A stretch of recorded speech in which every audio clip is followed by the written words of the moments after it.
Jacques Nicolas was scheduled to arrive at 5 in the evening, but Ethan Storm had ordered everyone in Storm Manor to line up at the front entrance half an hour early to greet him. "Remember, he's an international guest, so be respectful," Ethan Storm commanded, his voice booming. "Everyone, follow my instructions precisely." "Understood?" "Yes, sir." The unified response echoed through the hallway. "And you," he said, turning to Sophia with a stern expression. "Don't mess this up." Sophia turned her gaze to the surroundings, purposely avoiding Ethan Storm's face. Right now, she felt a heavy weight pressing on her chest, like a stone blocking her breath. Ethan Storm's voice, once pleasing, now grated on her nerves. Sophia frowned slightly, showing her frustration. "Did you hear me?" Ethan Storm asked, raising his voice as he glared at her with even more intensity. "I heard you," Sophia replied, her face devoid of interest as she turned away, her thoughts far away. Seeing her like this, Ethan Storm felt the urge to physically force her to look at him, to demand a clear response.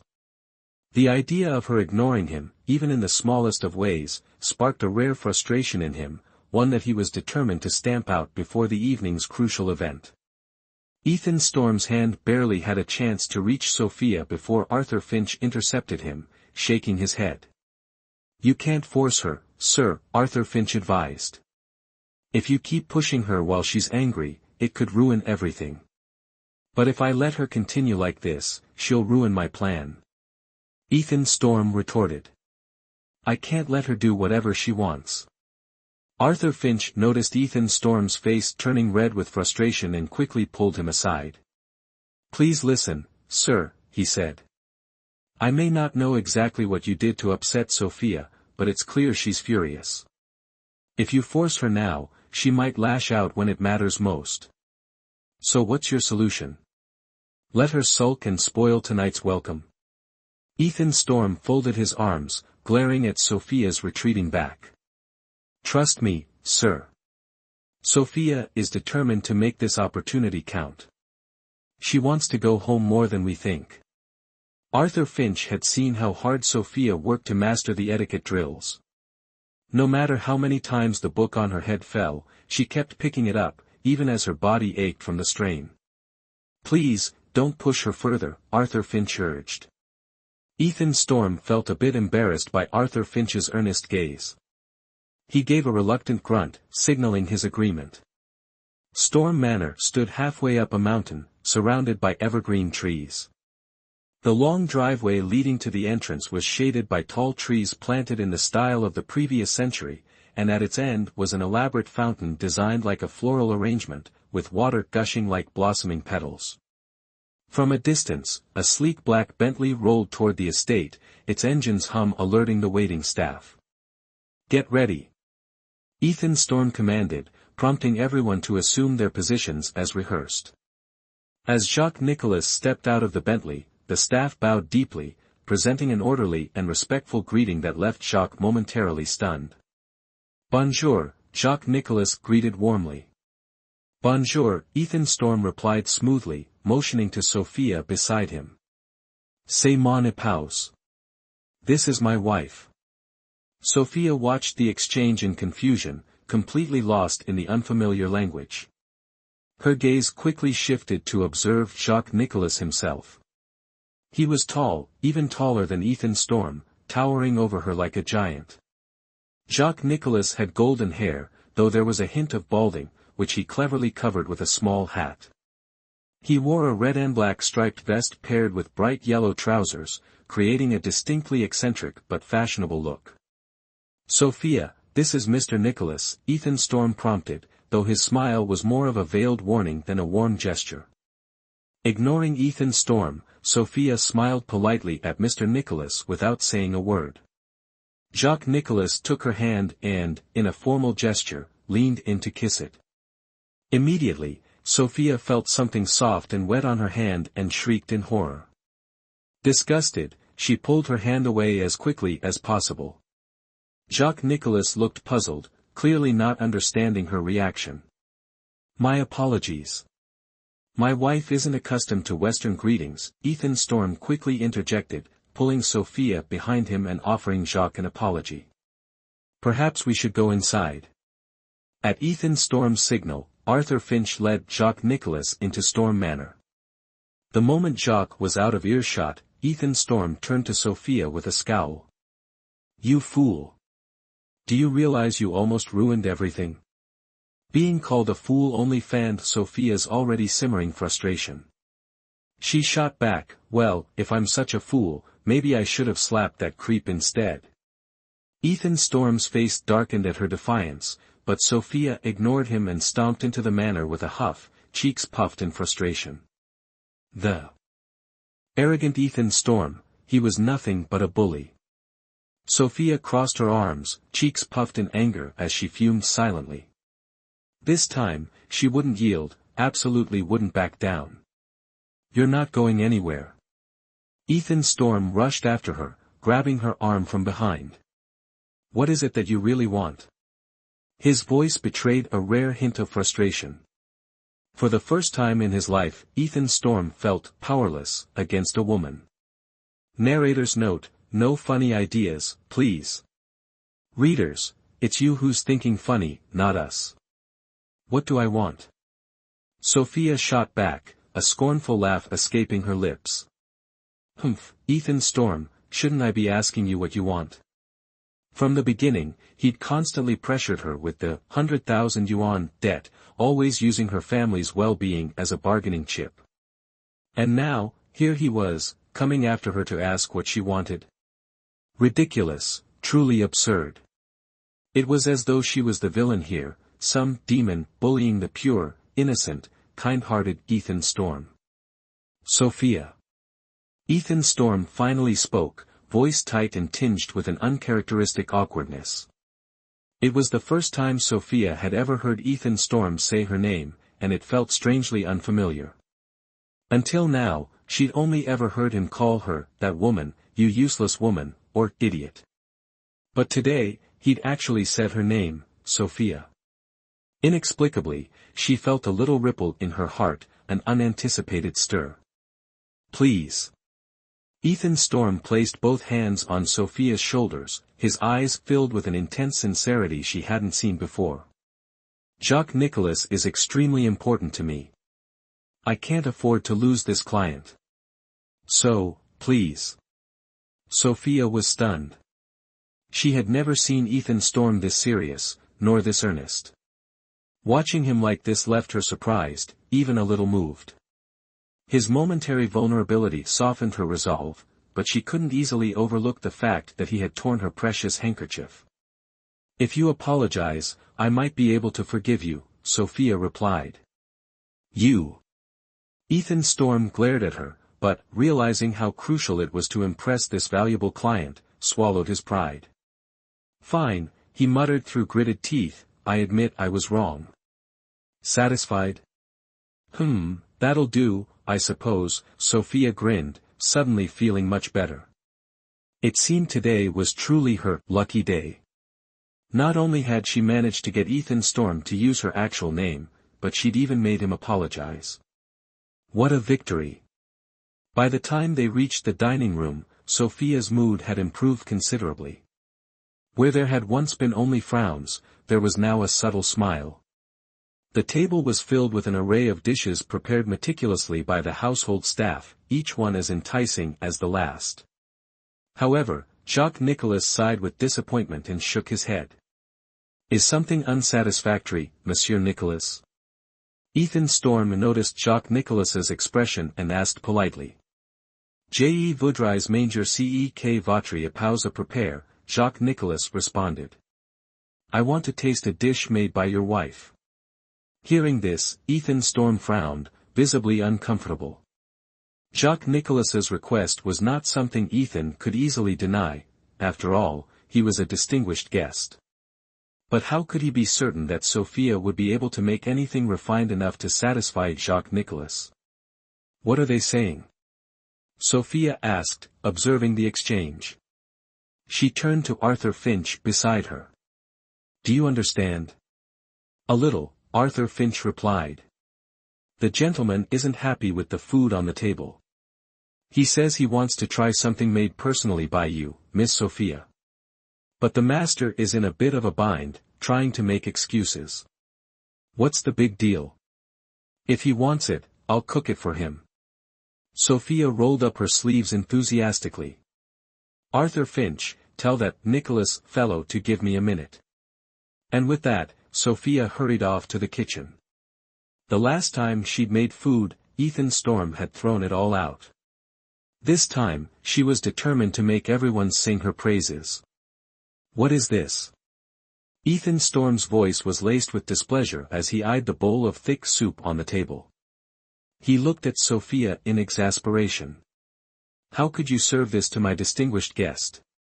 The thick soup was the dish Sophia had prepared after disappearing into the kitchen. If he remembered correctly, it was the same dish he had instructed Arthur Finch to throw out one morning. He would never have expected Sophia to serve this unpresentable concoction again. Ethan Storm shook his head, thinking Sophia must have gone mad. But to everyone's surprise, Jacques Nicolas took a spoonful of the soup, tasted it, and exclaimed in delight, showering Sophia with praise. Vous êtes vraiment une bonne épouse, une femme. You are truly a wonderful wife. Ethan Storm blinked, dumbfounded. This outcome was entirely beyond his expectations. He had expected Jacques Nicolas to be offended or at the very least unimpressed with Sophia's improvised dish made from leftovers. But instead, Jacques Nicolas seemed absolutely taken with Sophia's cooking. Yet, no matter how delicious it might be, it was still just leftovers. He simply couldn't comprehend how a dish made from leftovers could possess the magic to earn such lavish praise from Jacques Nicolas, a man known for his discerning palate. Watching Jacques Nicolas down one bowl after another, he couldn't help but grow curious himself. Care for a bowl? Sophia offered him a bowl with a grin. There's still a big pot left in the kitchen. I'll just sample this commoner fare of yours. Ethan Storm accepted the bowl from Sophia, carefully taking a sip. As the soup hit his tongue, a gentle wave of flavors flooded his mouth, a refreshing taste spread throughout his senses like a soft stream flowing through his throat, leaving a hint of nature's fragrance. With the addition of thickener, the soup took on a rich, smooth texture, like a delicate nectar. This is delicious, he blurted, almost without thinking. I'll take another. It seemed he had truly underestimated Sophia and the flavors she could conjure up with her own hands. Who would have guessed that this woman could bring him such a pleasant surprise? Jacques Nicolas, though already feeling the effects of the night's festivities, still seemed unsatisfied. He gestured for his assistant to bring over a chessboard, then eagerly suggested to Ethan Storm, Lors de mon recent échecs chinois admire.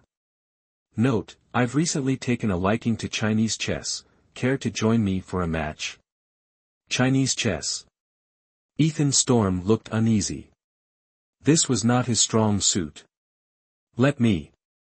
Sophia jumped in enthusiastically. I'll play with you. Are you sure?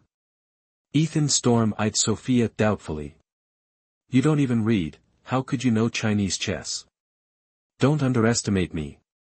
Sophia felt a little offended, her face showing a hint of defiance. I may not be well versed in characters, but I'm very familiar with chess. In fact, she could almost play the game blindfolded. Jacques Nicolas looked delighted, urging Ethan Storm to make arrangements while he seated himself in the lounge. Soon, the game was ready, and Jacques Nicolas waited eagerly as Sophia settled in across from him. Ethan Storm watched with growing nerves as Sophia made the first move. He didn't know much about Chinese chess and couldn't be sure Sophia could win this. Wait, he paused, realizing something. Why did he even want Sophia to win? Shouldn't he be rooting for Jacques Nicolas to win, since his goal was to impress the client? His brow furrowed in confusion as he turned his attention back to the match. Minutes turned to an hour, and by this time, Jacques Nicolas's face had grown tense, a light sheen of sweat appearing on his forehead. In contrast, Sophia remained calm and focused, seemingly unfazed by the game's intensity. Finally, Jacques-Nicolas sighed heavily, lowered his hand, and acknowledged defeat. 2es vraiment fort, c'est moi rate. You are truly skilled, I've lost. You flatter me, Sophia replied with a modest smile. Back when she used to play chess on the streets, she had never lost a match. Winning today was routine. In fact, for Ethan Storm's sake, she had intentionally stretched the match to avoid an embarrassingly quick victory. However, for Ethan Storm's sake, Sophia had deliberately slowed the pace of the chess match, ensuring that Jacques-Nicolas didn't lose too quickly. If she hadn't held back, she could have won in mere minutes. Nous suivons un assiette, Jacques-Nicolas suggested eagerly. Let's play another round. Clearly reluctant to end the game, Jacques-Nicolas wanted another chance to compete with Sophia. It was rare for him to meet such a skilled opponent, and he appeared determined. Please excuse us, Ethan Storm interrupted, stepping between Jacques-Nicolas and Sophia. With an apologetic smile, he said, my wife is a bit tired. Perhaps we could play again another time.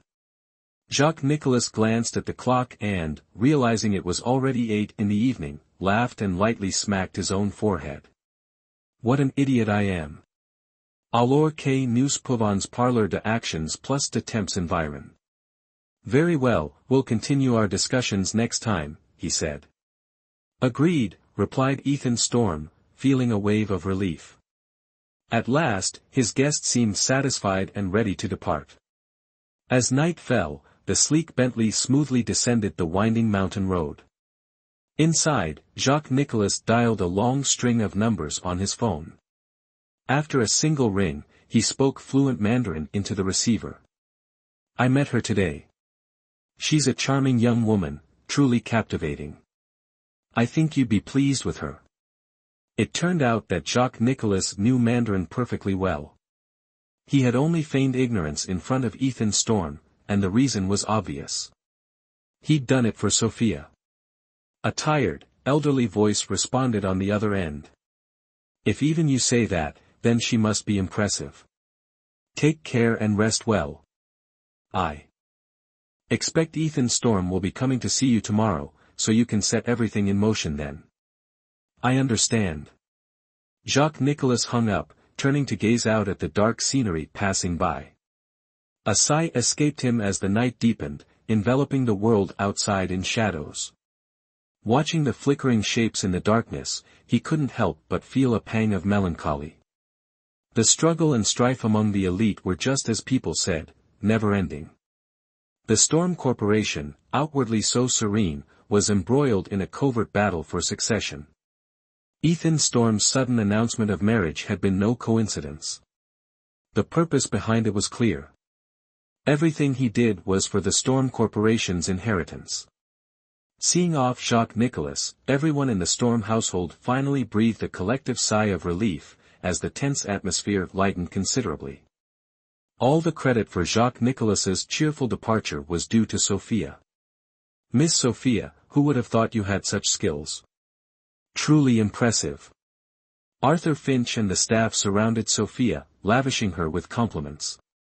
Encircled by their admiration, Sophia offered a modest smile, saying, it was nothing, really.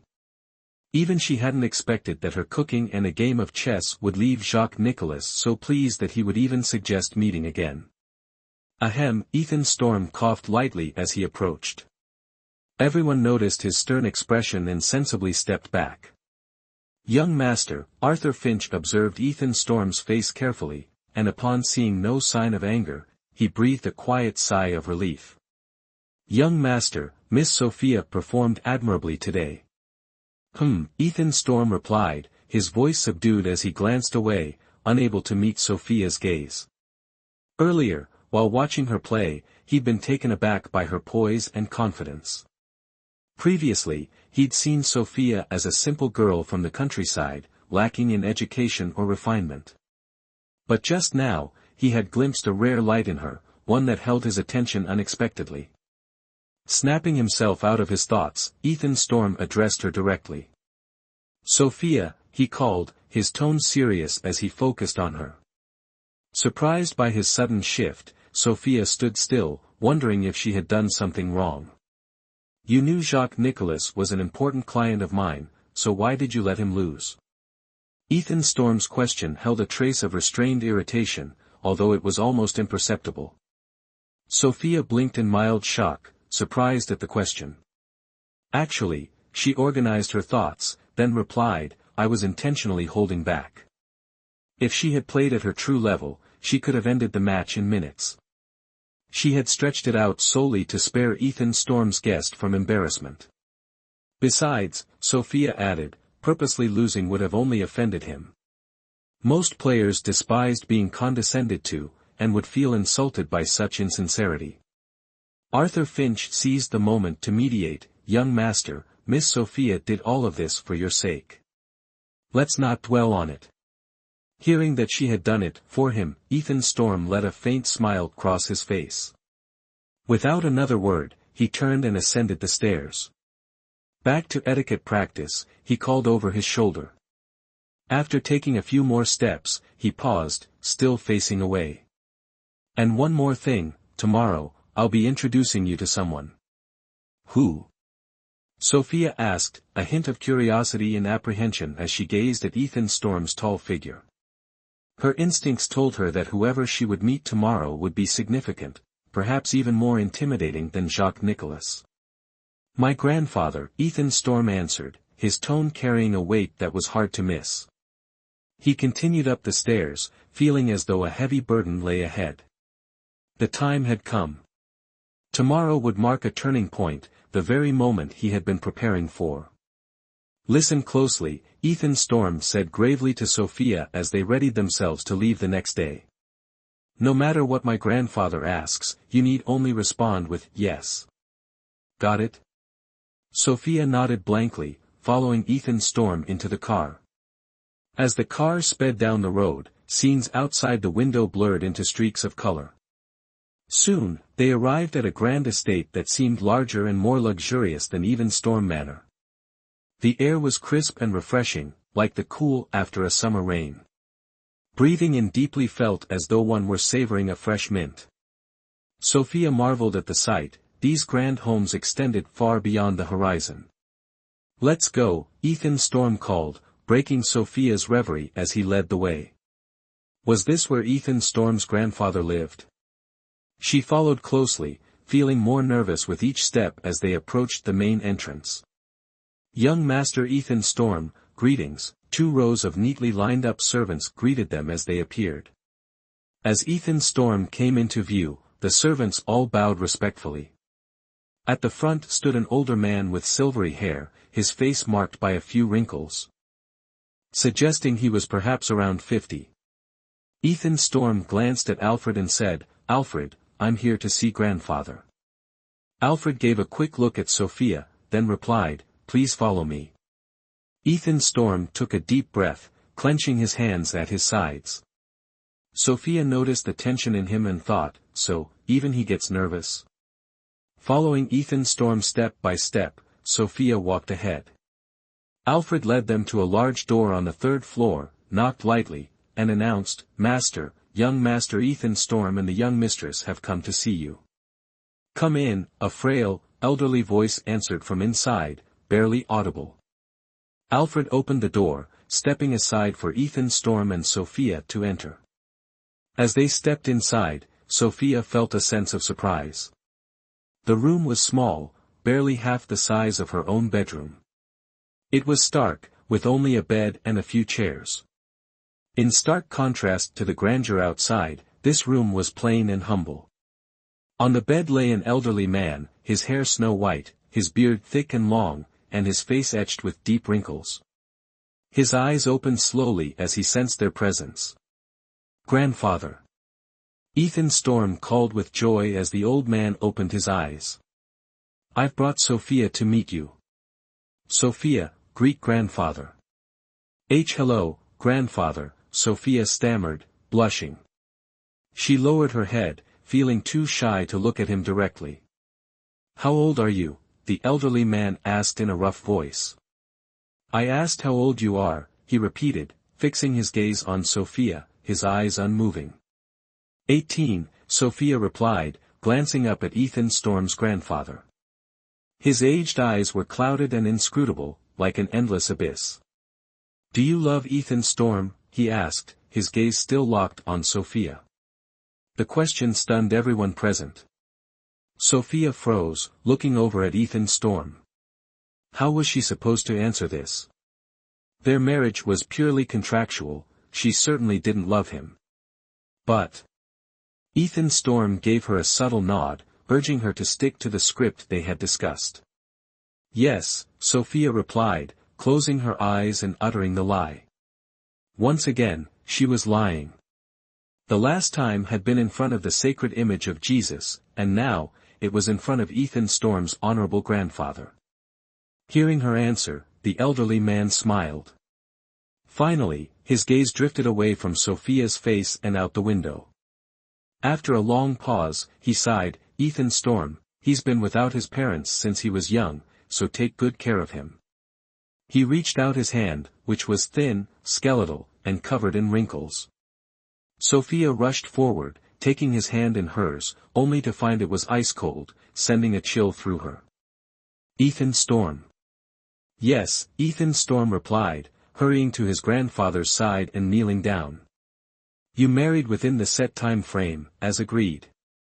I will bequeath all my assets to you.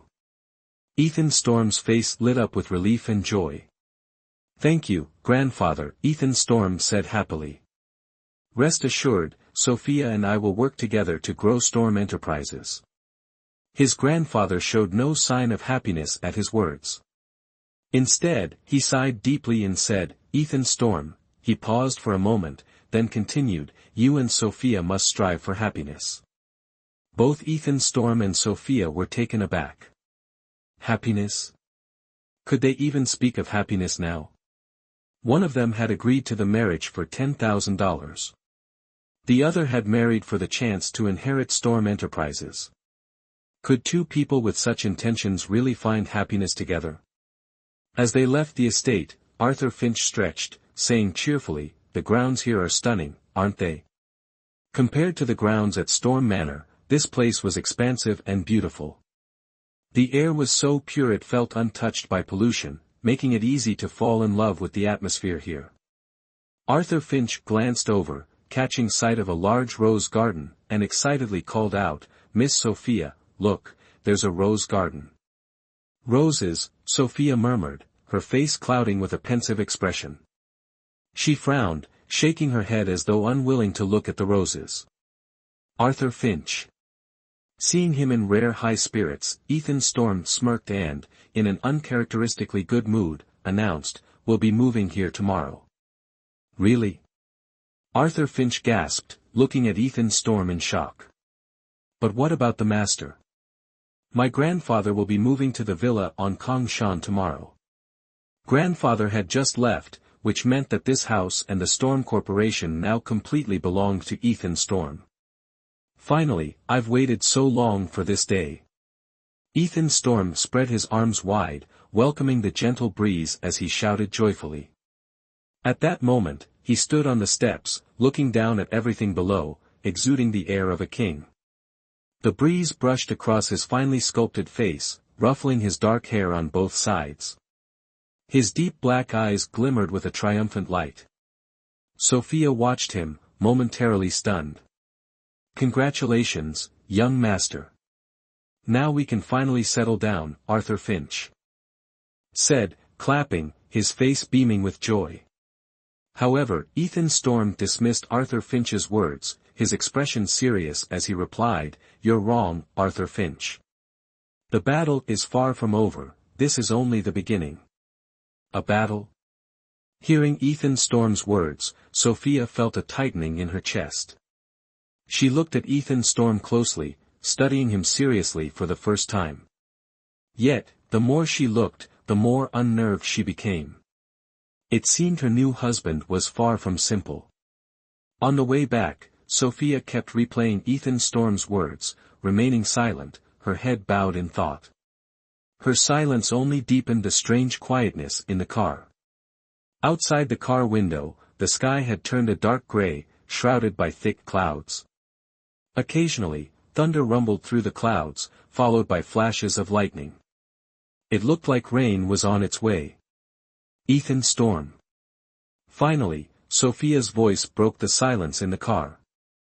I've met Mr. Nicholas and grandfather visited today. When will you fulfill your promise to me? Sophia looked intently at Ethan Storm, her gaze fixed on him. You still want to go back there? Ethan Storm crossed his arms, his eyes scrutinizing her. Sophia nodded, yes. I haven't forgotten. Seeing Sophia so earnest, Ethan Storm nodded, conceding. Very well. I can take you there, but you must not reveal your identity. Hearing this, Sophia nodded eagerly, replying, yes. I'll follow your instructions. The car finally changed direction, heading straight toward the slums, and stopped 10 meters from her neighborhood. As soon as she stepped out, Sophia took off running, dashing straight toward her home. Sophia lifted her skirt, running as fast as she could in her high heels. Ethan Carter. Miles Carter. Liam Carter. Their faces kept flashing through her mind, each one looking so pitiful. She couldn't hold back any longer, she desperately wanted to see them again. But when she reached her house, she found it completely empty. All the furniture was gone, and there wasn't a single person inside. What had happened? Ethan Storm had followed Sophia into the room. He couldn't believe this was the place Sophia had once called home. The cramped space, the bare walls. A lopsided door, windows with holes in them. In a place like this, summer must be stifling, and winter unbearably cold. The conditions were so poor that it was impossible to live comfortably here. Seeing Ethan Storm following her, Sophia grabbed his hand, demanding, You said you'd cleared my brother's debt and set up a good life for my 3 younger brothers. So, where are they now? Ethan Storm shook his head, clearly as confused as she was. He knew he had arranged for everything to be handled, there was no reason it should be like this now.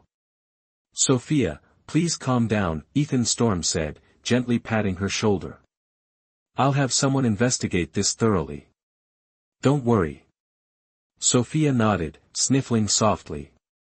Just then, footsteps sounded outside. They grew louder, as if a crowd was approaching. John Carter. You finally showed up, you bastard. The man in the lead, seeing the open door and assuming John Carter was inside, shouted as he charged forward, a cleaver in hand. But when he saw Sophia and Ethan Storm in the room, he stopped in his tracks, looking bewildered. He stood frozen, staring at Sophia and Ethan Storm. Sophia recognized the man. He was one of those who had come to her house to threaten them and kidnap Liam Carter and Miles Carter. But she had paid off the entire $100,000 debt. Why were they still here causing trouble? Who are you people? What's your connection to John Carter? The leader sized up Sophia and Ethan Storm. Judging by their clothes, he quickly concluded that they were not ordinary people. The fabric and design alone would cost at least $5,000. I'm his Asai, Sophia began, intending to explain she was John Carter's sister. However, Ethan Storm cut her off. Who are you? What do you want? Ethan Storm demanded. Hearing this, the leader exploded in rage, shouting directly into Ethan Storm's face, isn't it obvious? That scumbag John Carter owes me $100,000 that he hasn't paid back. If not for that, he wouldn't be here every day, prowling around this miserable hole to collect. After hearing him out, Ethan Storm stayed silent. He folded his arms, one hand rubbing his chin in contemplation. Or maybe you're in on it with that jerk John Carter. The leader glared menacingly at Sophia and Ethan Storm, his teeth gritted. Damn it. John Carter clearly has the money, but he's holding out on me, acting like I'm an easy mark.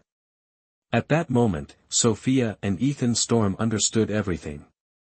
It wasn't Ethan Storm who had failed to handle things, the real problem was John Carter, Sophia's elder brother.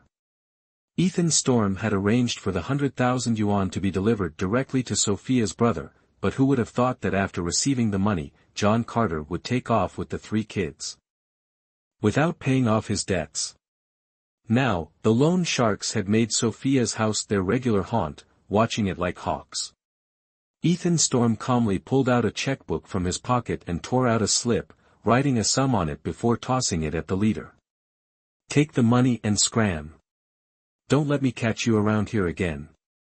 The man picked up the paper and looked at the amount written on it, his eyes widening. "Fine. We're out of here." He carefully folded the check, a sly smile forming at the corners of his mouth. The leader quickly led his gang out of Ethan Storm's sight. With them gone, the cramped space felt a little less confined. But the air was now thick with tension. Sophia hung her head in embarrassment, staring down at the floor, unable to meet Ethan Storm's gaze. She knew she now owed him another favor. She stammered, her throat dry, struggling to speak. She helplessly hid her hands behind her back, her head down like a child caught doing something wrong. "Let's go back," Ethan Storm said, seemingly unwilling to listen further to Sophia. He turned and strode out of the room ahead of her, his step surprisingly quick and determined. Sophia hurried to lift her dress and chase after him. For every one step he took, she had to take 2 just to keep up. Before long, she was out of breath. "Ethan Storm," she called, stopping. She couldn't help but wonder, what had gotten into Ethan Storm? Why did he seem so upset? Since leaving her family's house, he had been silent. She could tell he was in a bad mood, his face looked tense, and his brow was constantly furrowed. Could it be that Ethan Storm was regretting the 100,000 yuan he had wasted on her? "Are you regretting it? Regretting that you wasted 100,000 yuan on a woman like me?" Sophia asked, carefully observing Ethan Storm's expression. Ethan Storm snorted lightly in response, showing a look of indifference. "Are you implying I can't afford 100,000 yuan?" he replied. Sophia shook her head. Of course, with Ethan Storm's current wealth, 100,000 yuan was nothing to him, he wouldn't think twice about it. But if that wasn't the reason, what could be affecting his mood so much? "Then why do you look so down?" Sophia asked. "Do you even care about how I feel?" Ethan Storm quickly turned to face her, his dark eyes staring deeply into hers as he stepped closer, towering over her. Stunned by Ethan Storm's question, Sophia froze. Had she, just now, actually been concerned about him? Worried about him? How strange. How could she possibly start caring about Ethan Storm? Sophia shook her head, trying to rid herself of the foolish thoughts swirling in her mind. It was impossible. She didn't care about Ethan Storm. She wasn't worried about him. Ridiculous. Sophia scoffed, curling her lips. "Why would I care about how you feel? What you think has nothing to do with me. I have no reason to care about you." She stuck her tongue out at him before darting off. That demon, Ethan Storm, there was no way she would admit she was concerned about him. Yet what Sophia didn't know was that, after she left, Ethan Storm continued to stand in place, watching her retreating figure until she disappeared from sight, before finally walking away. Back in the car, both remained silent. Arthur Finch, sitting in the driver's seat, immediately sensed the tension in the air. Glancing in the rearview mirror, he saw the two sitting in the back.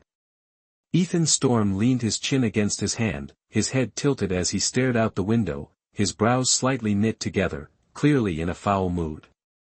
Sophia, also resting her chin in her hand, looked out the window on her side, saying nothing. What exactly had happened? Arthur Finch wondered, then cleared his throat softly. "Sir, did something happen between the two of you?" he asked, cautiously studying Ethan Storm's face. Outside, dark clouds filled the sky, and thunder rumbled from time to time.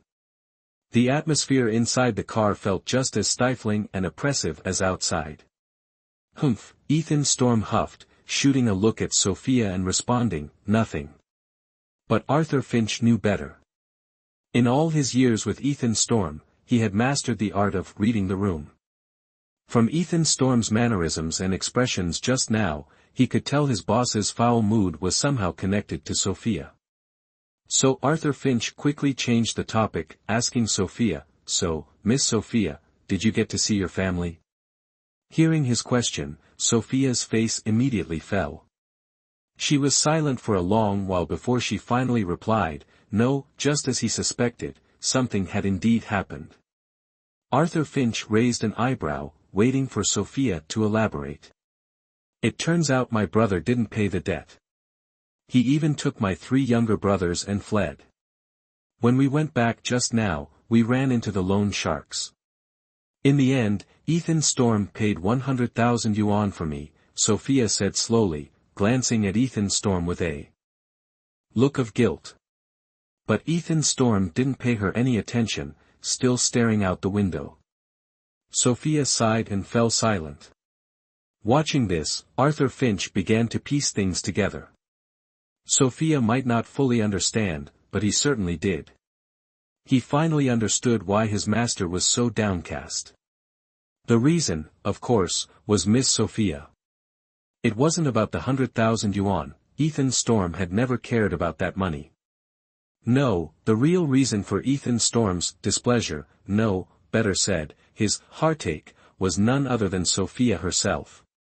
Yet, he continued to deny it, masking himself in cold silence, creating an appearance of indifference.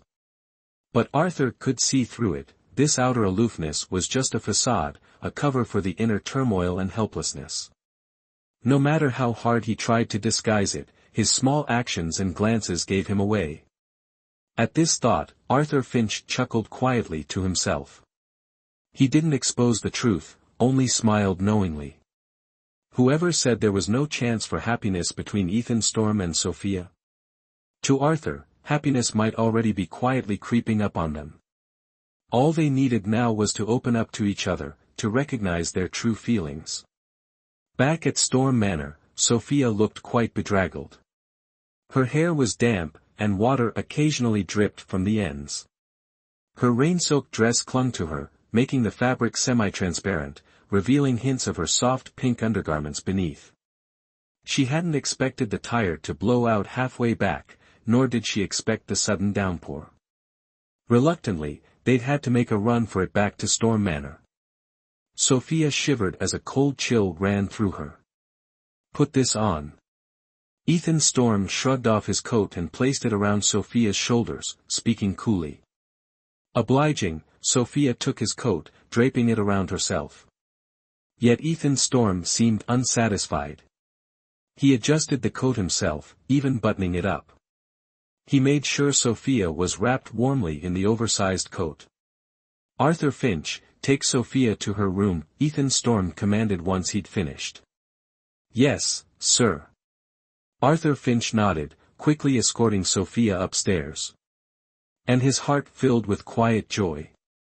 It seemed his master was growing more concerned about Miss Sophia every day. Otherwise, why would he have suddenly done something like that? Ethan Storm's actions might have seemed over the top, but Arthur knew there was meaning behind them. He didn't want Sophia to feel cold, and he certainly didn't want anyone else to catch even a hint of Sophia's blooming beauty. That's why he'd wrapped her so carefully in his coat. Since moving into first residence, Sophia noticed that Ethan Storm was home less and less. He used to wake up at 8:30, but now he was already gone by 8. Before, he always returned home by 5 in the evening, but recently, he had been returning at dawn. Each night, he would slip into her room once she was sound asleep, lying beside her. Although she had never seen Ethan Storm or asked him about it, the residual warmth beside her every morning hinted that he was likely spending each night at her side. Sophia rested her chin in her hand, lost in a dull reverie. Why had her life turned out this way? At first, she felt out of place here. Yet now, she was somehow growing accustomed to Ethan Storm's anger, his scornful remarks, his mocking jabs, and even his nightly companionship. It was as though she was beginning to grow used to this life. Habit was truly a terrifying thing. "Miss Sophia," Arthur Finch called softly, snapping her out of her daydreams. He was standing in front of the blackboard, holding a wooden pointer as he directed her attention to the letters on the board. "Miss Sophia, have you remembered what I just taught you?" Sophia shook her head blankly, sticking her tongue out sheepishly.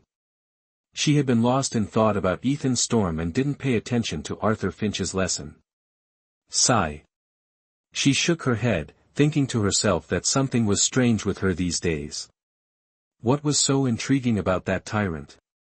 Thinking about him was pointless, she might as well daydream about her knight in shining armor. Seeing her shake her head, Arthur Finch sighed in resignation. He rubbed his forehead, brows furrowing in mild exasperation. "Miss Sophia, the young master has instructed me to teach you how to read and write. If you're unwilling to learn, it makes my task quite difficult." "I'm not unwilling to learn." Sophia blinked her large, innocent eyes and replied, "Arthur Finch, teach me how to write a few words." "Oh. So, what would Miss Sophia like to write?" "Her own name." Sophia shook her head. "Could it be the young master's name?" Arthur Finch asked, smiling knowingly.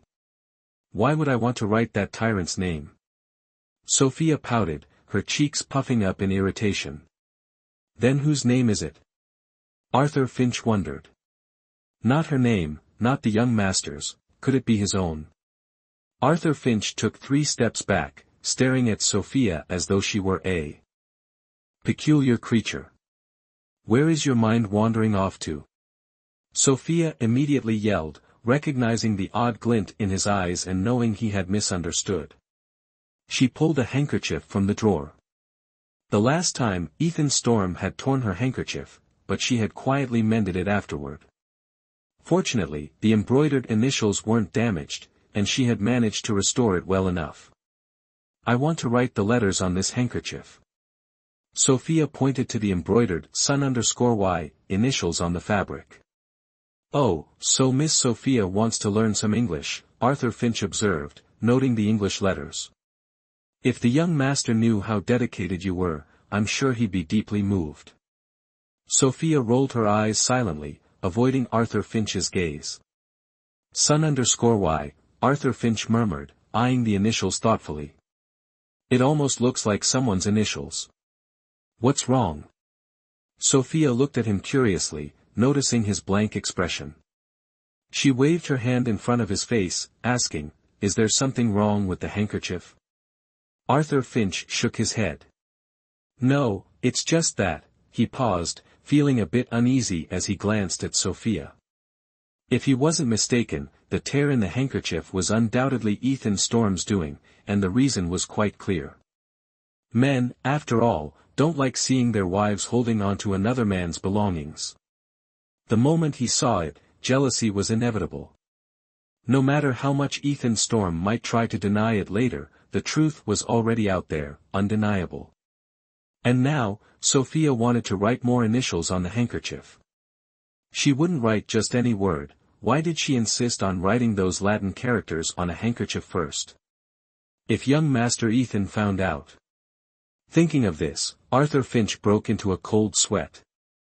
"Miss Sophia, perhaps you should switch to learning another character," Arthur Finch said, wiping the sweat from his brow, looking incredibly tense. "Why should I switch? I want to write this one first." Sophia couldn't understand why Arthur Finch suddenly seemed so nervous and scared. "Or, do you not know how to write it?" She thought this might be the only reason. Indeed, that Latin character looked as incomprehensible to Sophia as a Taoist charm. How could ordinary people understand it? In her view, only a weirdo like Ethan Storm would know everything. "No, it's not that." Arthur Finch was so tense he was stammering. He wiped his sweaty palms, thinking to himself that this woman probably didn't even know how to write the word death. Narrator, smart guess, Arthur, Sophia really doesn't know how to write death. This was no small matter. If young Master Ethan Storm found out, he would definitely not let it slide. Arthur Finch took a deep, chilly breath, his whole body stiff with tension. "Arthur Finch," Sophia called softly. At that moment, she was holding a pen, copying the Latin characters on the handkerchief. "If you don't want to teach me, I can learn to write on my own." "Heh," Arthur Finch laughed bitterly, no longer pushing Sophia, and instead advised, "After you finish writing this name, could you write young master's name as well?" "Why do I have to write his name?" Sophia paused, looking up at Arthur Finch in confusion. She'd been concentrating on copying the Latin letters, but his words instantly broke her focus. "If the young master knew you were the first, well, the second person to learn to write his name, he would be thrilled." Arthur clasped his hands together, a dreamy look on his face. His eyes sparkled as he gazed off, looking content. "Miss Sophia, please write the young master's name." Sophia said nothing, continuing to copy the word son_y. After finishing the last letter, she cheerfully put away her fountain pen. Finally finished, Sophia exclaimed joyfully, cradling the white paper in her hands. On the paper, 4 clumsy letters appeared, each uneven and awkwardly sized. Yet Sophia looked at it with delight. This was her first time carefully inscribing the name of her benefactor, and she felt touched and joyous. But her happiness was short-lived, as Arthur Finch promptly laid another blank sheet before her and said, "Miss Sophia, please write the young master's name here." Sophia wanted to refuse, but when she saw Arthur Finch's hopeful face, she reluctantly lifted her hand. Arthur Finch had already written Ethan Storm on a piece of paper for Sophia to copy. After finishing, Sophia wasn't as joyful as she had been. She indifferently put down the pen, handed the paper to Arthur Finch, and said, "Is this enough?" Arthur Finch carefully took the paper from Sophia's hand, folded it gently, and tucked it into his jacket, saying, "This is perfect. Absolutely perfect." Finally, he could report back to young Master Ethan Storm. That night, Ethan Storm returned, looking exhausted. Ever since he took over the Storm Corporation, he'd been swamped daily, and every time he came home, he looked utterly drained. At this hour, only a few servants were stationed in the living room. When they saw him return, they simply bowed in greeting before heading off to prepare his dinner. Ethan glanced at the clock on the wall. It was already midnight. Only 3 days had passed, yet it felt like 3 years. He wearily sat down on the sofa, taking a cigarette out of his jacket and lighting it. In an instant, a mist of smoke enveloped him. Through the thin veil of smoke, his cold face was visible. Beyond the refined exterior, his fatigue was evident. The dark circles under his eyes clearly showed his lack of sleep over the past few days, combined with his increasingly gaunt cheeks, making him look haggard. Just then, footsteps echoed from the second floor, coming closer until they stopped behind Ethan Storm. "Young master, you're back." Arthur Finch respectfully stood behind Ethan, holding a piece of paper. That paper was the same one on which Sophia had casually written Ethan Storm that morning. "How's Sophia? Has she gone to bed?" Ethan asked about her as soon as he spoke. He brushed the hair off his forehead, leaning back against the sofa. "Miss Sophia has already gone to bed. Recently, she's been very well behaved, practicing etiquette and writing as you requested," Arthur Finch reported. "That's good." Ethan sighed in relief, and his expression softened upon hearing that Sophia had been very well behaved. Seeing this, Arthur Finch hurriedly handed the paper in his hand to Ethan Storm, saying, "This is Miss Sophia's writing practice from today." Ethan opened the paper, looking at the 2 large, scribbled, and rather ugly words. His brows furrowed tightly. "She practiced all day and this is the best she could do." Ethan seemed a bit dissatisfied, criticizing, "This Storm looks all crooked, and the Ethan, why are there 5 dots? Damn woman. Did she take writing my name seriously or not?" But Miss Sophia just began learning to write, and the first thing she wanted to write was the young master's name, Arthur said, clenching his hands and silently praying. "Forgive him, he did this to lift the young master's spirits." Sometimes a well-intentioned lie is easier to accept than a harsh truth. He only wanted the young master to feel a bit happier, at least less weary. The first thing she wanted to write was your name, Arthur said again, carefully observing Ethan's reaction.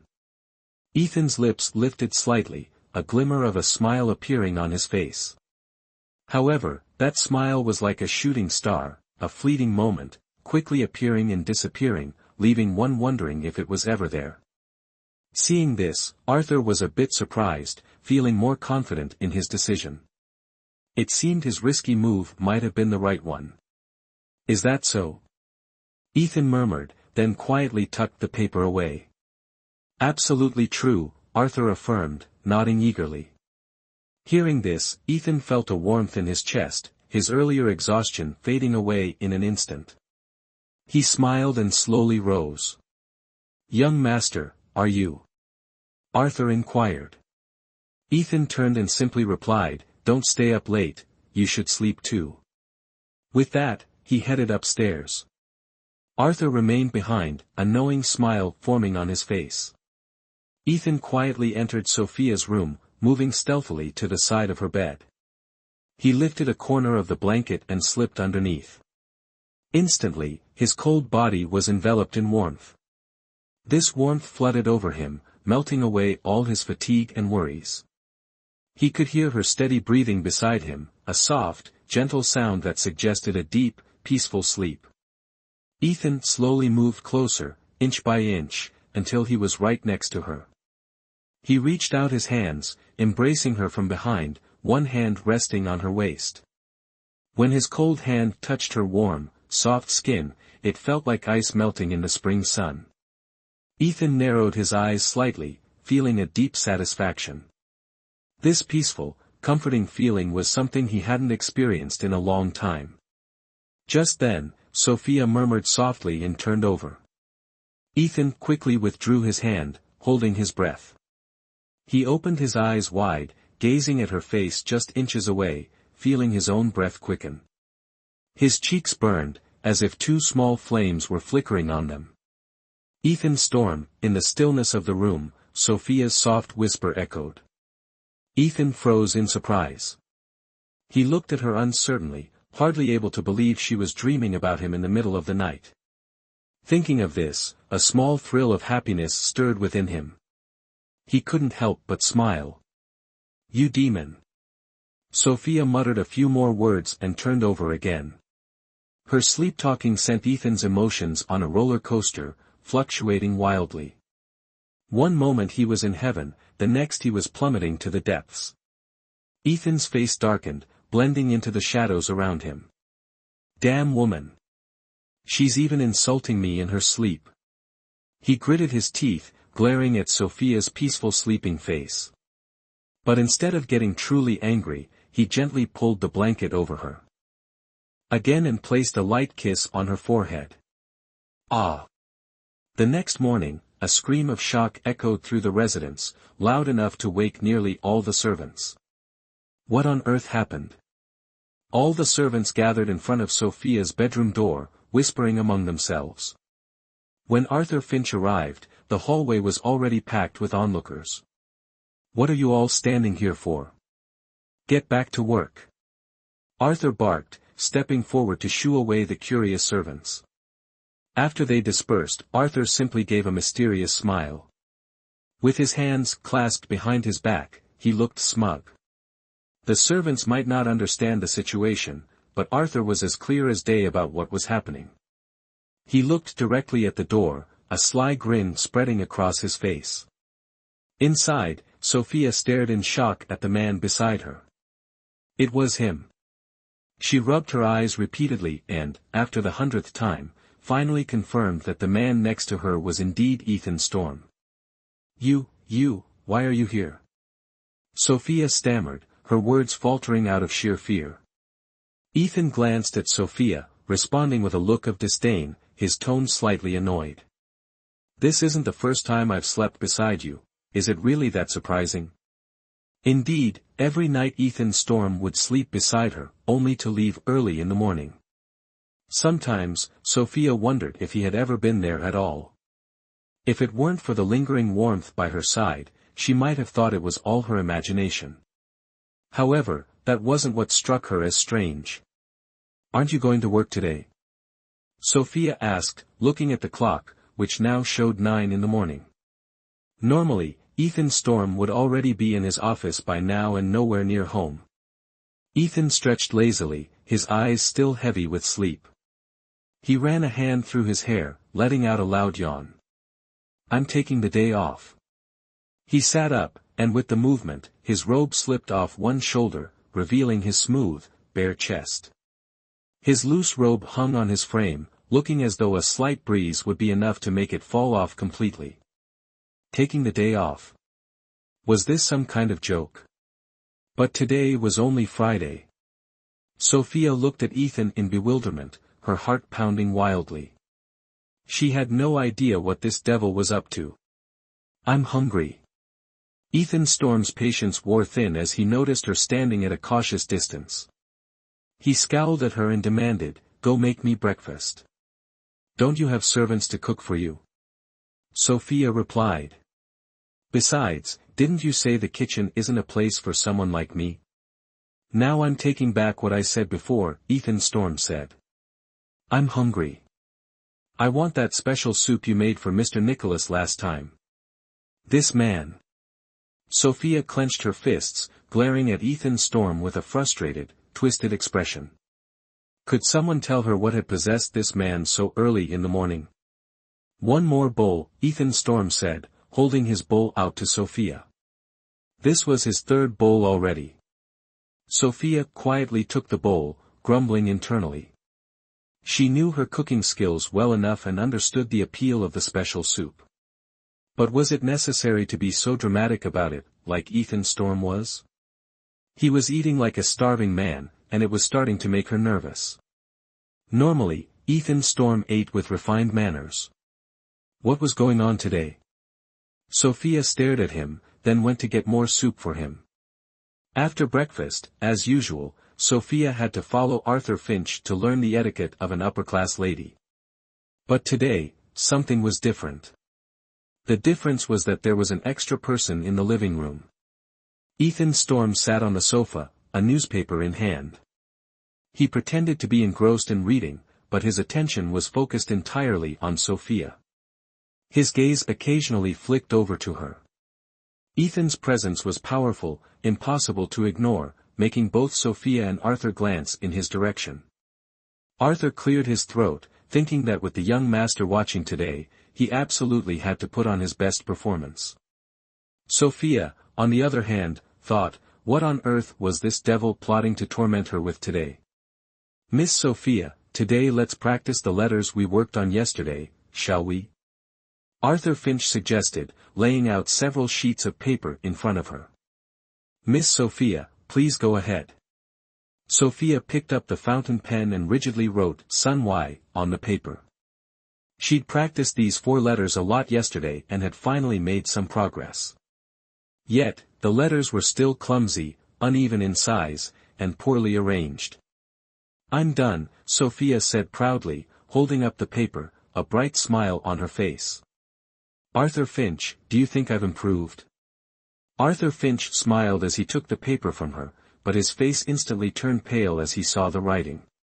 Oh, dear God! Why was Miss Sophia writing this name? Arthur quickly gave her a meaningful look, signaling her to put the paper away and write Ethan Storm's name instead. But Sophia didn't understand. She kept asking, "Arthur Finch, are your eyes hurting?" Good heavens! Arthur helplessly rubbed his forehead and handed the paper back to her, pretending to be annoyed. "Miss Sophia, please rewrite it." "Rewrite it?" Sophia said, disappointed. She thought Arthur was criticizing her messy handwriting, so she picked up the pen and wrote it out again. Soon, she handed him the exact same thing. At this point, Arthur Finch just wanted to cough up blood. What was so hard about writing Ethan Storm? Was it that difficult? She couldn't even pick up on his hints. Arthur felt the intense gaze of Ethan Storm from across the room. Under such scrutiny, Arthur felt as if he were sitting on a bed of nails. Ethan Storm stood up from the sofa and walked straight over to Sophia and Arthur. "Arthur Finch, what's going on here?" Ethan Storm asked calmly, casting a look at Arthur.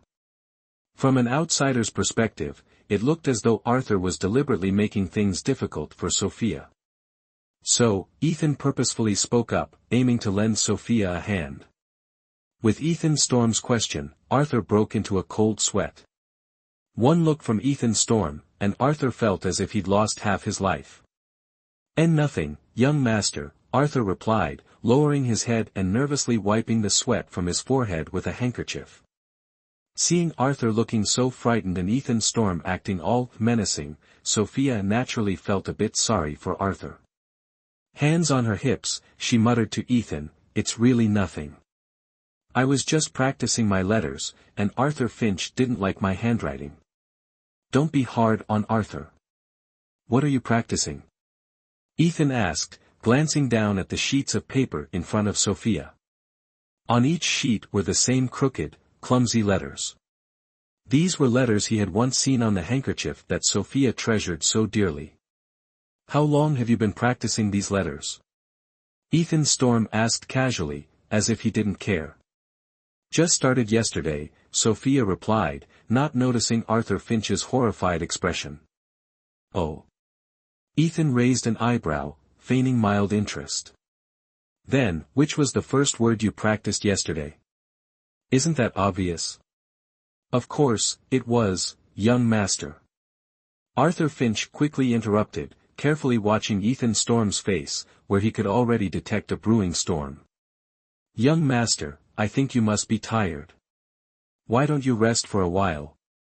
Ethan turned to look at Arthur, a slight, sinister smile on his face that sent a chill down Arthur's spine.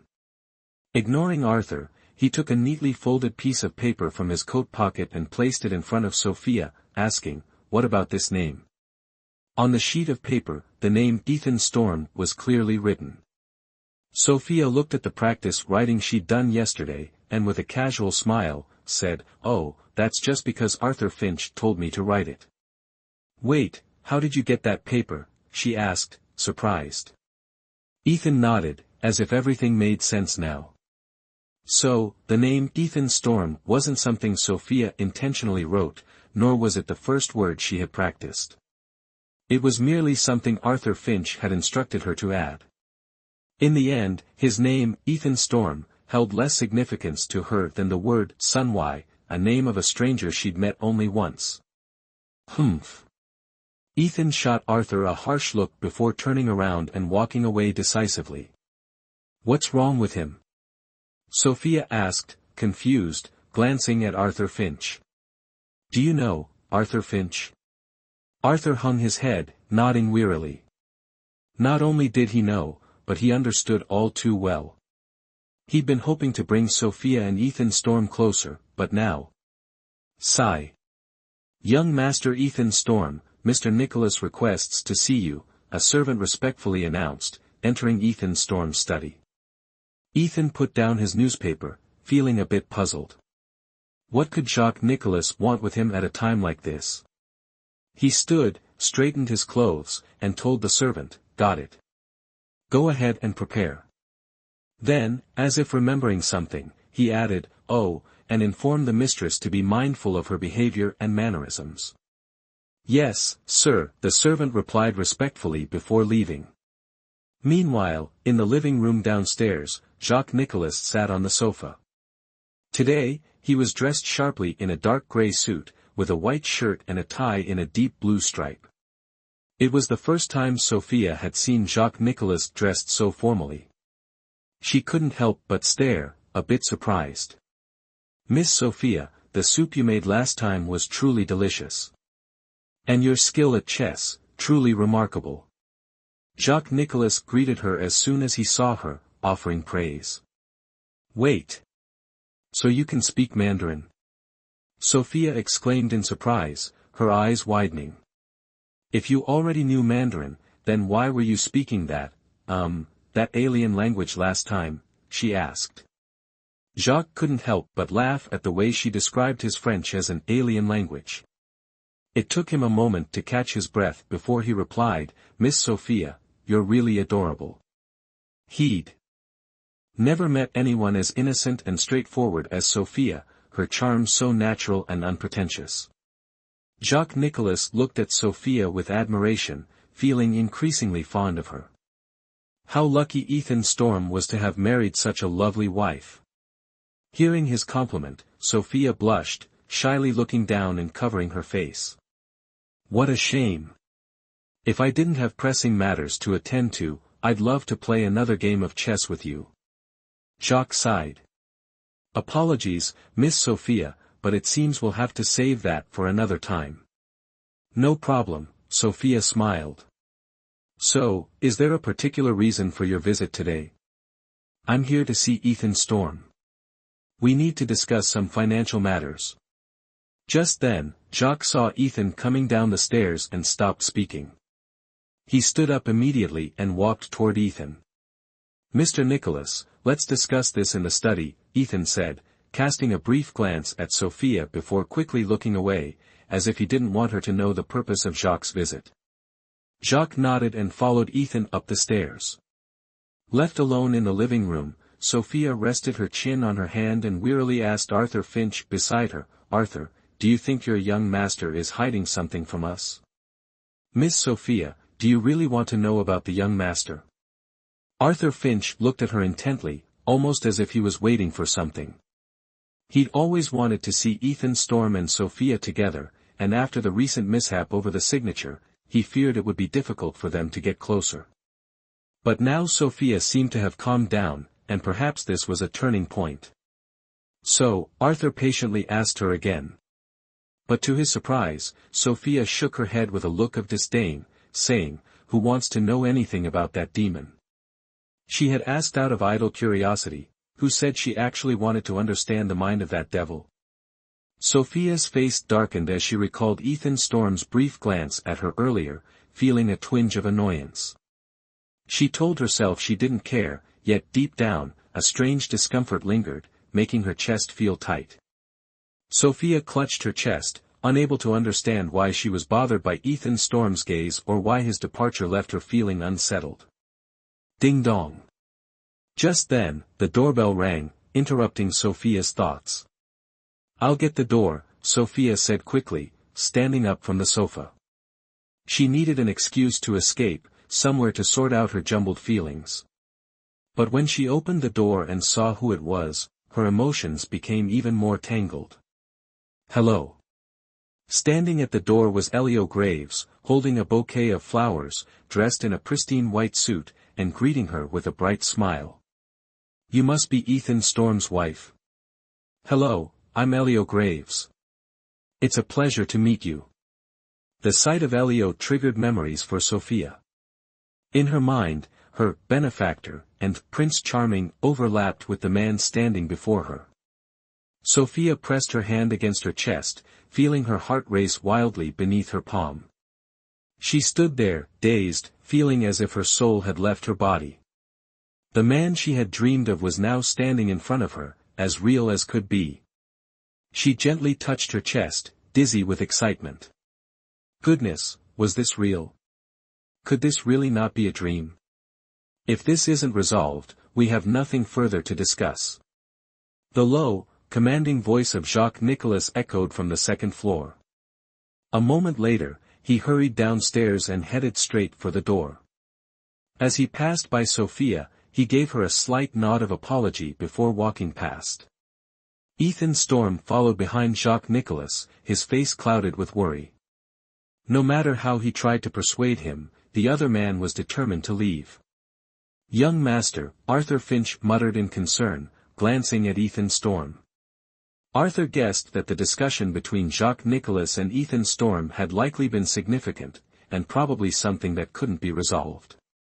Otherwise, Ethan, usually so composed, wouldn't look this distressed. "I'm fine," Ethan said, then walked over to greet Elio Graves at the door. "Sorry to have you witness that awkward moment." Elio Graves shook his head, his warm smile unwavering. "We're old friends, no need to be formal." He leaned in, embracing Ethan Storm tightly. I heard you've taken over the entire Storm Corporation.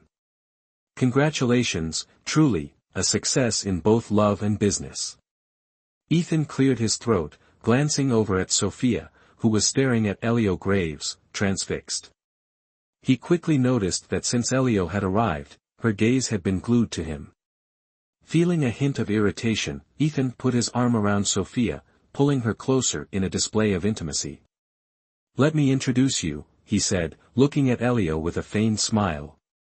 This is my wife, Sophia. Hello. Elio extended his hand, his fingers clean and well manicured, his hand looking smooth and graceful. Sophia, her hand trembling, reached out slowly to shake his. In an instant, she felt as if she had been struck by lightning, her entire body shuddering.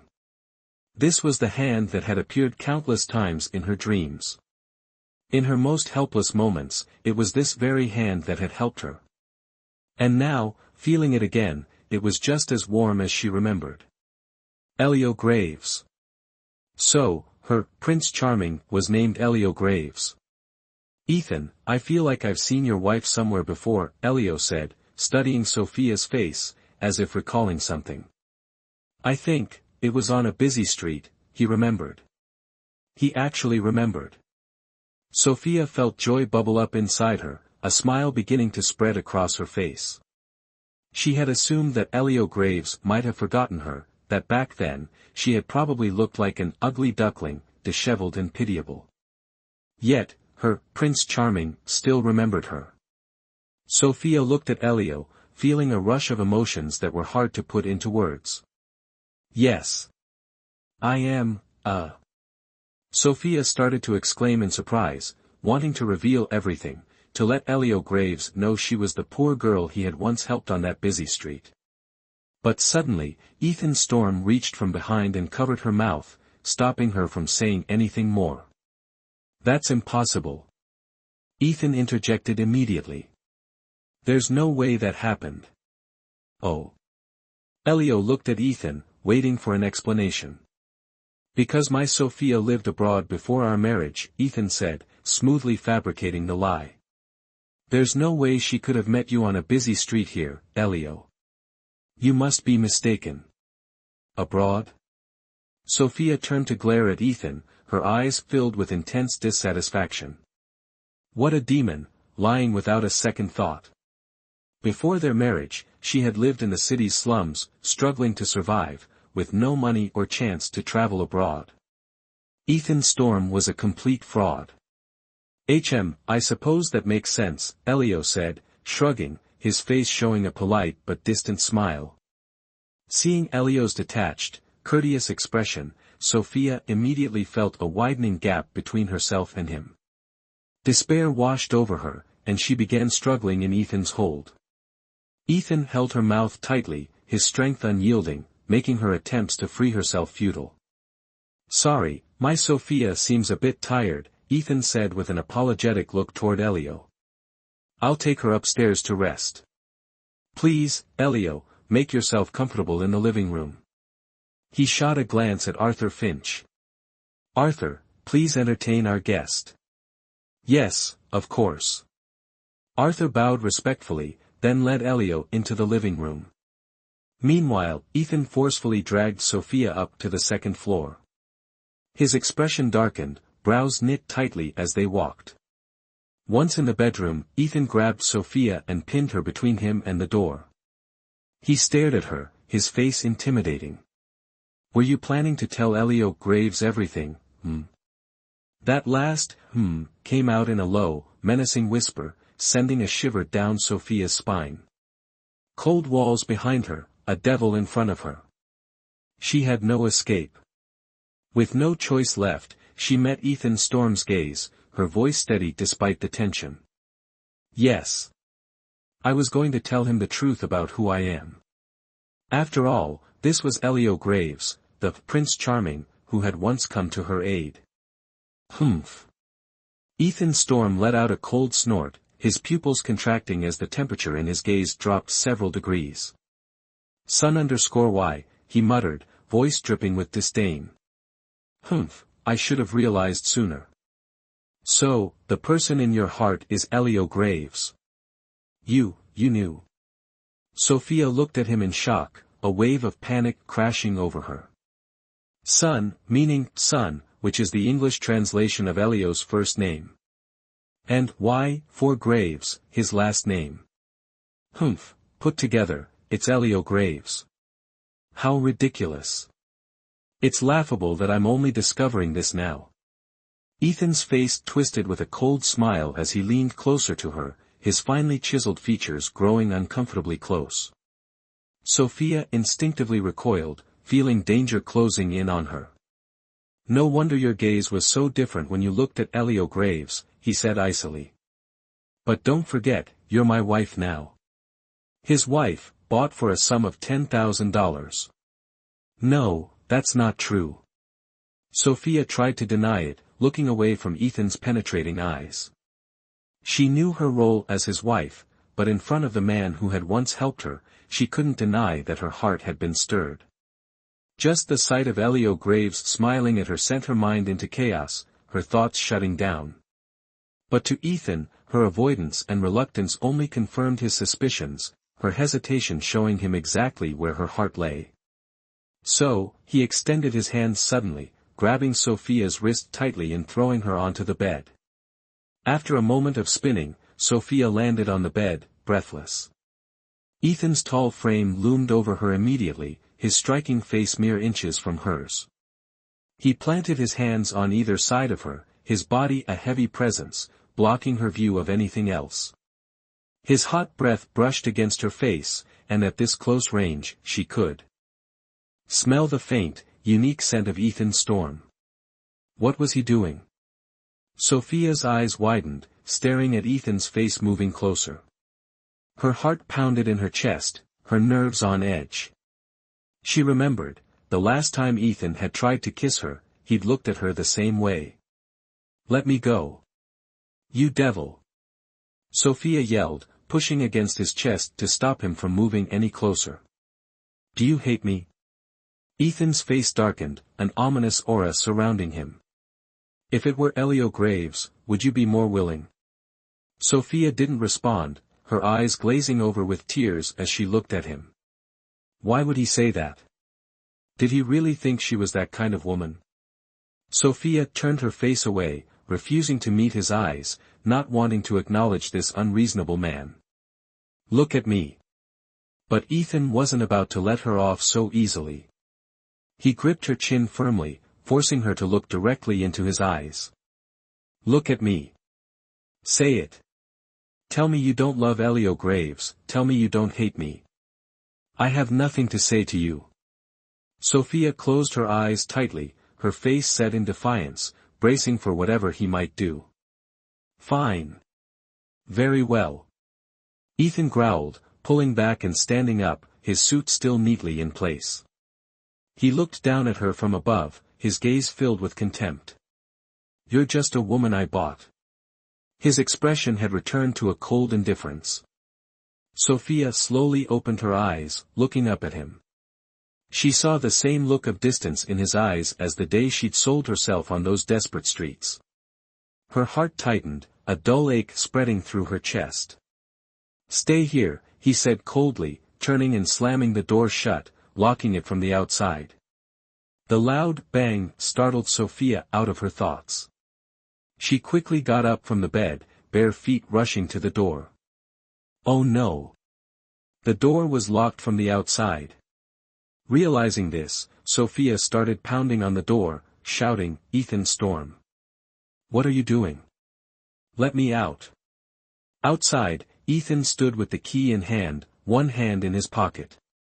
Hearing her cries, he remained unmoved, his voice cold as he replied, You'll stay in there until Elio Graves leaves. No. Let me out. Sophia continued banging on the door, her voice growing hoarse with her desperate shouts. Sophia had finally met Elio Graves again. How could she let him leave so soon, without even thanking him or repaying his kindness?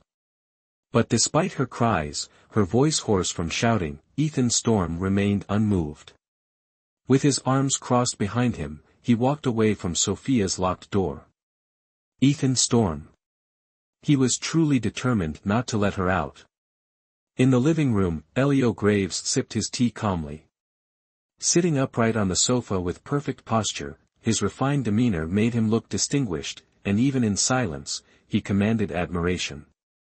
Outside the living room, several maids peeked from the shadows, occasionally letting out soft, admiring sighs. Elio Graves looks more handsome the longer you look at him. His golden hair and fair skin, he's like someone from a painting. Well, Ethan Storm is quite perfect too, but he already has a wife. True, and I heard Elio Graves is still single. Isn't that wonderful? The maids murmured among themselves, their faces lighting up with excitement when they mentioned Elio Graves' bachelor status. Ahem. Arthur Finch cleared his throat, appearing behind the group of maids. Is the kitchen work done? Why are you all standing around here? Sorry, we're going back now. The maids quickly fell silent and scattered when they saw Arthur Finch, their heads bowed. Watching them leave, Arthur put his hands on his hips, muttering in irritation, those girls must be blind. How could they think our young master Ethan is any less impressive than Elio Graves? Grumbling to himself, he said, that one may have a pretty face, but as for true elegance and charm, it's all with Ethan Storm. Arthur Finch, what are you muttering about? Elio Graves asked, glancing over his shoulder with a slight smile. Where's Ethan Storm? Why has he been gone so long? Were you looking for me? Speak of the devil, Ethan Storm slowly descended the stairs, now in a fresh suit. Sorry to keep you waiting. There was a subtle edge to his tone. Elio picked up on the hint of tension and felt a pang of unease. He glanced at Ethan, who had come down alone, and asked gently, is Miss Sophia all right? She's my wife. You don't need to concern yourself with her. Ethan's response was cold, his words laced with sharpness and clearly defensive. Elio forced a polite smile, wondering if Ethan had somehow misunderstood. Seeing the time was growing late, Elio checked the clock and rose to his feet. My apologies, it's getting late. I should be heading out. Observing Ethan's cool demeanor, he sensed he wasn't particularly welcome and decided it best not to linger. When Elio announced his departure, the harsh expression on Ethan's face softened, his furrowed brow finally relaxing. Leaving already? Ethan asked, his tone polite, but distant. Elio offered a faint smile and nodded. Please give my regards to your wife, he said, bowing slightly before turning to leave. Just then, a loud crash sounded from upstairs. Another bang followed, echoing down into the living room. What on earth was happening?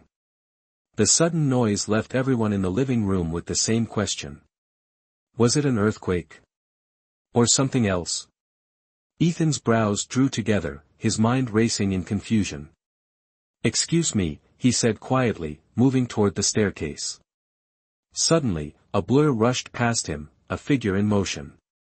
Huff, huff. Sophia was gasping for breath as she hurried down the stairs, disregarding her status as mistress of the house. Hands on her hips, bent over and panting, she managed to call out, Graves. Mr. Elio Graves. Sophia called, are you really just going to leave like that? Her voice held a lingering sadness. Elio, too, bent down slightly, his gaze tender as he looked at her. Gently placing a hand on her head, he said softly, yes, I have to go. His voice was warm, like a ray of winter sunlight. Hearing this, Sophia lifted her head, locking eyes with Elio. She stared at his face intently, as if trying to memorize every feature. She didn't want to forget him, she didn't want this encounter to end in a permanent goodbye. If she could, she would reach out, grasp the fabric of his coat, and beg him not to leave. Sophia hadn't even had the chance to properly thank Elio Graves for his kindness, for the moment he had extended a helping hand when she was at her lowest. If she didn't say it now, then when would she? With a sudden thud, Sophia knelt before Elio, her hands pressing against the cold marble floor, both knees on the ground. Mr. Elio Graves, thank you deeply. Thank you for helping me when I was in trouble, for your kindness, and for your gentleness, she added silently in her heart. Please, get up. Elio, flustered, hadn't expected her sudden gesture. He quickly crouched down to lift her. But before he could, Ethan Storm was faster. He grabbed Sophia by the arm and yanked her up, pulling her behind him protectively. This wretched woman, what was she playing at? Ethan shot her a scowl, his brow furrowed in frustration. Ethan, what was Miss Sophia thanking me for just now? Elio looked at Sophia in confusion, his face reflecting his genuine curiosity. Oh, that. Ethan quickly intervened, my Sophia was just thanking you for the lovely bouquet you brought. He turned to smile at Sophia, but the smile was chilling, almost sinister, and it sent a shiver down her spine. Isn't that right, my dear wife? As he spoke, Ethan clenched his fist, his face tight, his voice carrying an unmistakable edge of threat. Sophia glanced at Ethan timidly, nodding in silent agreement. Oh, I see. Elio nodded, accepting the explanation. I didn't realize Miss Sophia appreciated the flowers so much, it truly makes me happy. Then, with a friendly smile, Elio added, in fact, my family will be hosting a gathering next month. Miss Sophia, would you be interested in attending? Absolutely. Sophia replied instantly, her face lighting up with joy. Ethan's face, however, darkened, his displeasure unmistakable. Thank you for the invitation, Elio. Sophia and I will definitely be there. Ethan draped an arm over Sophia's shoulder, smiling at Elio. Right, my beloved wife. Yes. Sophia's voice was subdued, her earlier happiness fading into resignation. She knew Ethan was doing this on purpose, putting on an act in front of Elio to discourage any affection she had for him.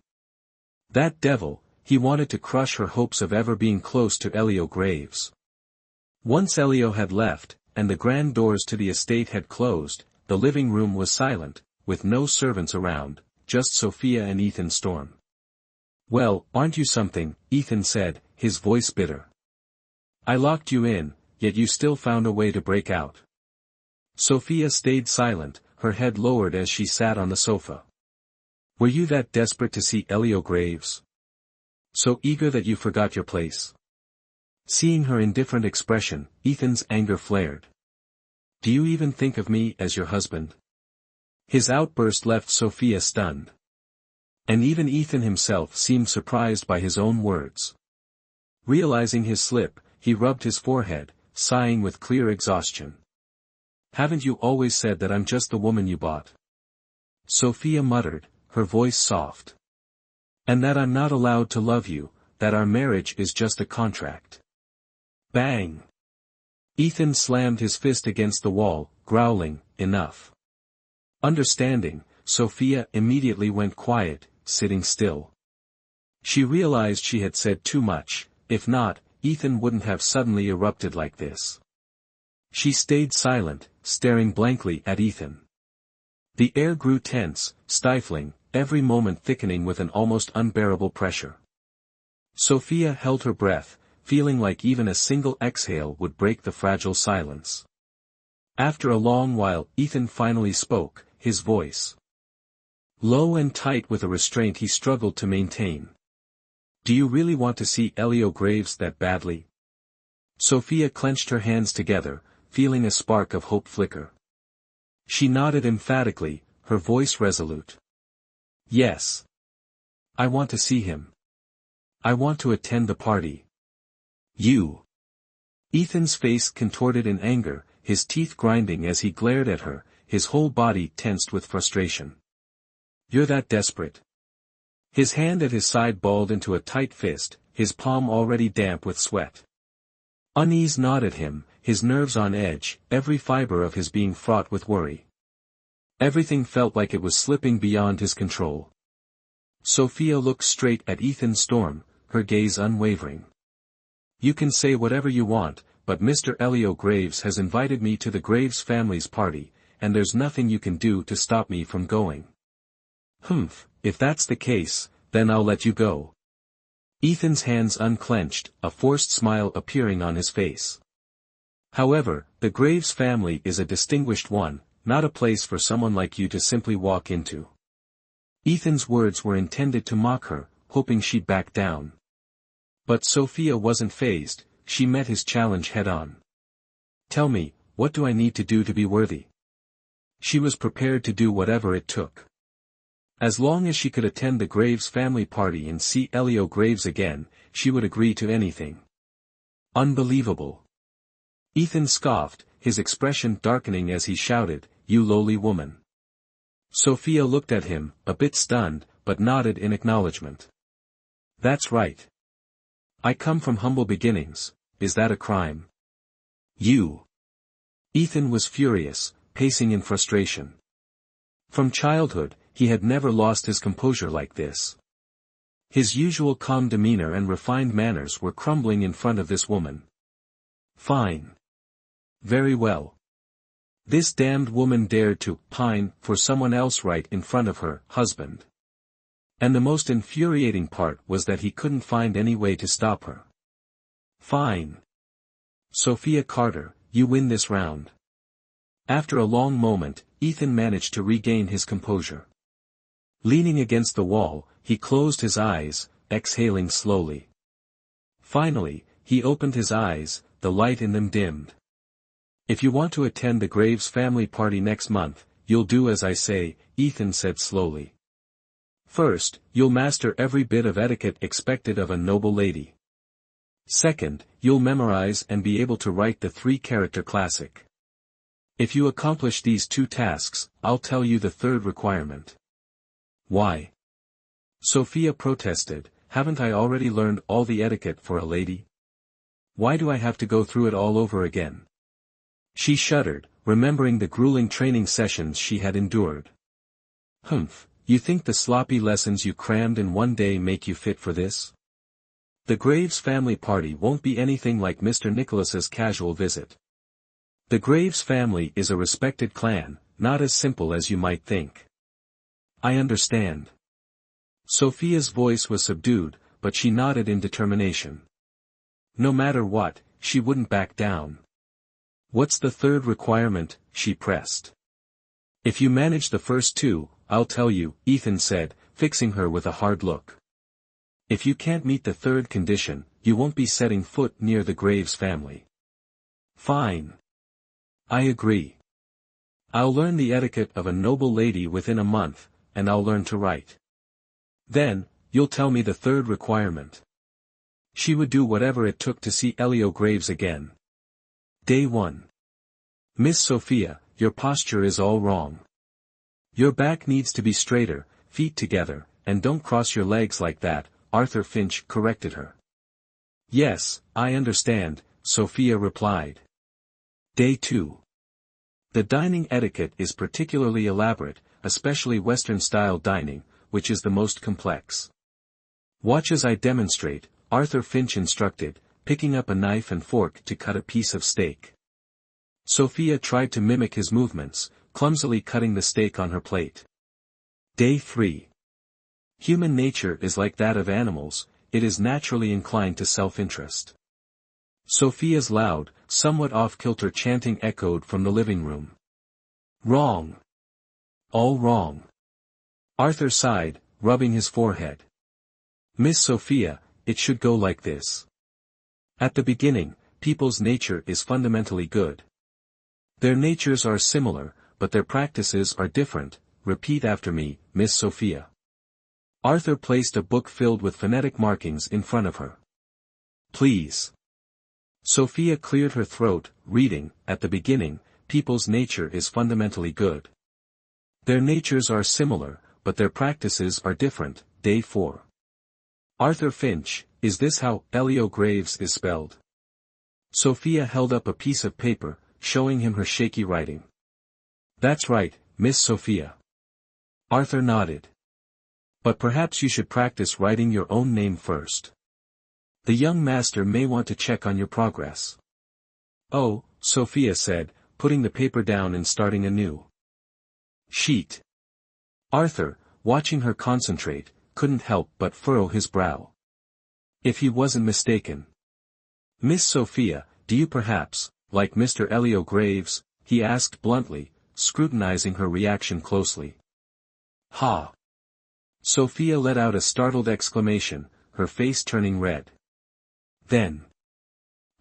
Did I, she stammered, her head lowered, her eyes blinking rapidly, was I, that obvious? Arthur Finch nodded, feeling a bit uneasy. It seemed his guess was correct. Sophia's feelings for Elio Graves were all too apparent, so obvious that even a fool could see it. If someone didn't notice, they'd truly be worse than a fool. How did you know? Sophia glanced at Arthur Finch, asking nervously. Because love can make a woman glow, Arthur replied, looking at her meaningfully. But, Miss Sophia, even if you admire Mr. Elio Graves, your gaze should only be on Ethan Storm. Because, regardless of her past feelings, her identity now was that of Mrs. Storm, the lady of the Storm family. Sophia lowered her head, murmuring softly, I understand. She knew the point Arthur Finch was trying to make. He wanted to remind her to restrain her feelings for Elio Graves. No matter how strong or intense those feelings might be, she was Ethan Storm's wife. Her heart and mind were meant to belong only to him. 1 month later. Young master, welcome back. Arthur Finch stood by the door, bowing respectfully as Ethan Storm returned. Ethan wore a sharp, dark gray suit, his hair slicked back neatly, but his face showed clear signs of fatigue from the trip. How has she been this past month? He asked.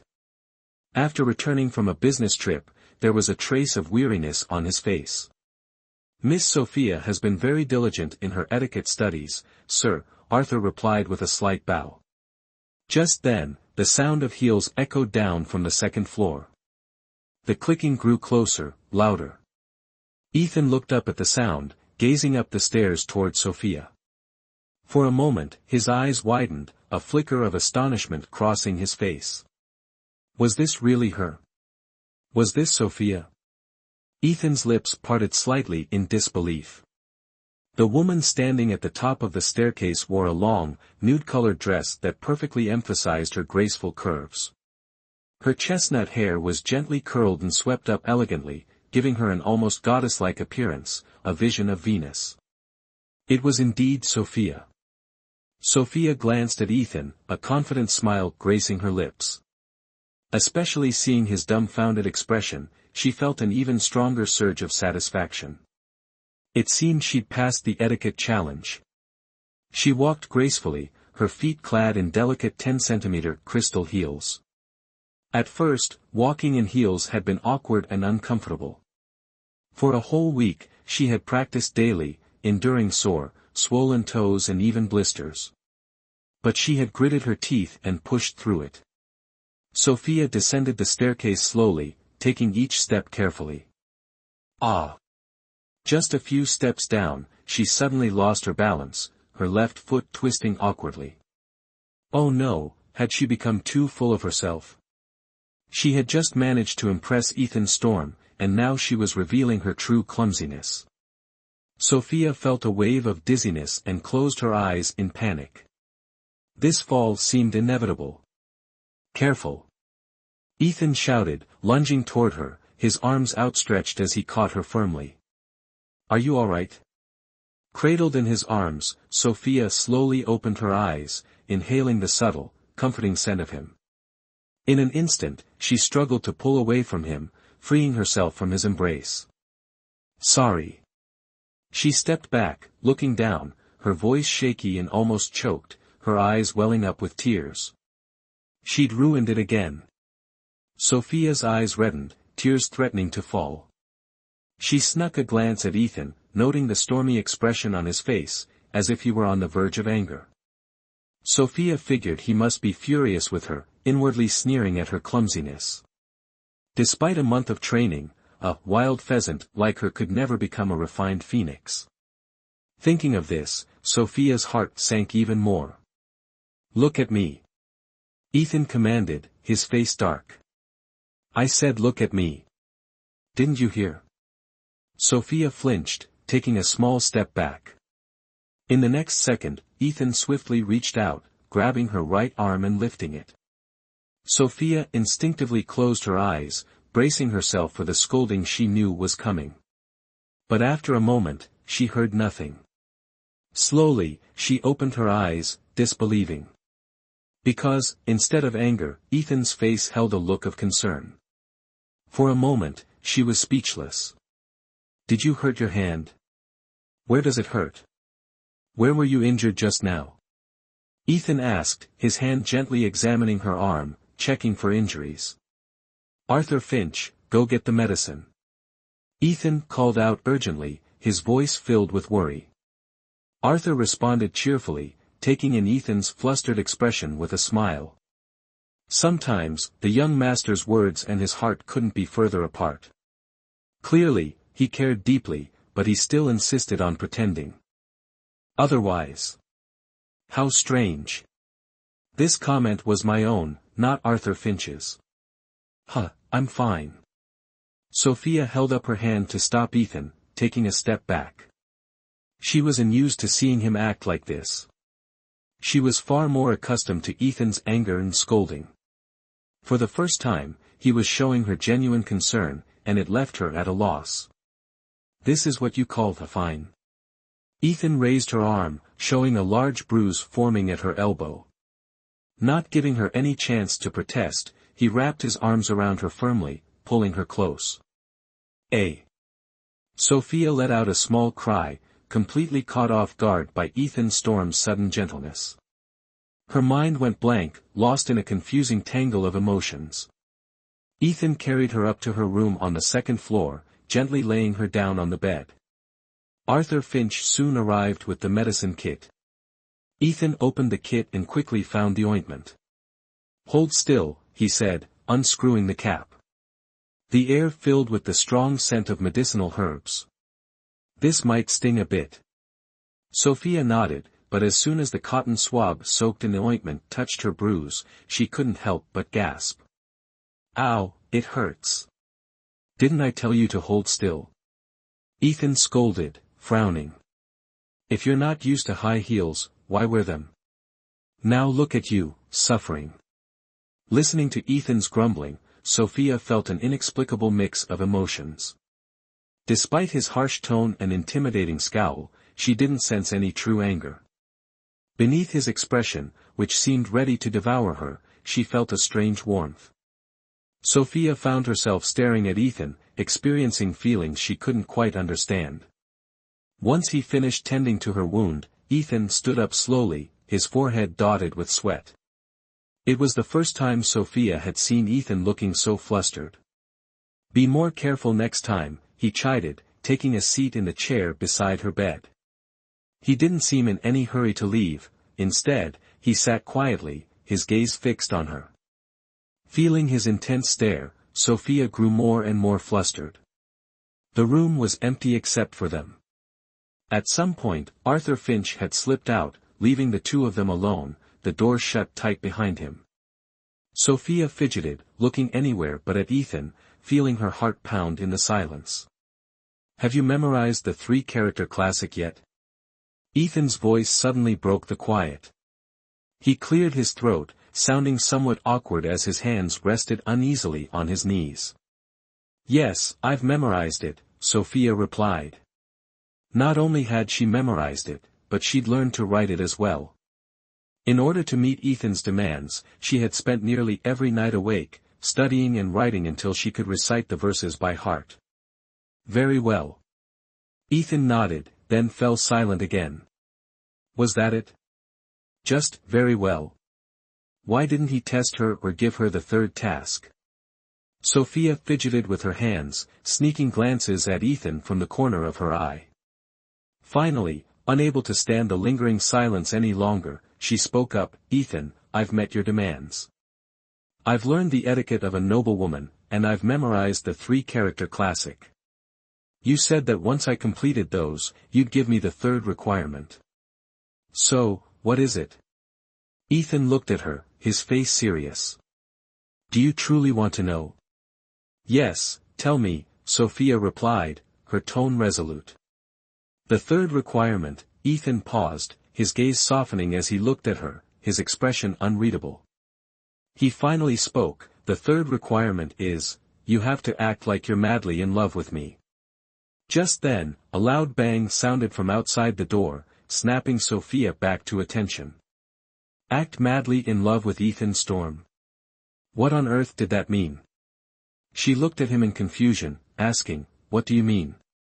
What do you mean by acting madly in love with you? Ethan stood up slowly, looking down at her with an unreadable expression. Humph, he glanced at a vase on the table filled with the flowers Elio Graves had given her. Sophia had even learned how to preserve the flowers as dried blooms to keep them looking fresh.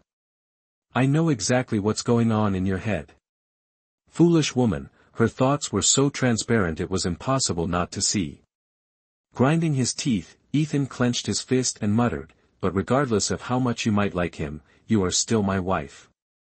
At the very least, in front of others, you'll act as though you're completely in love with me. That was his third demand.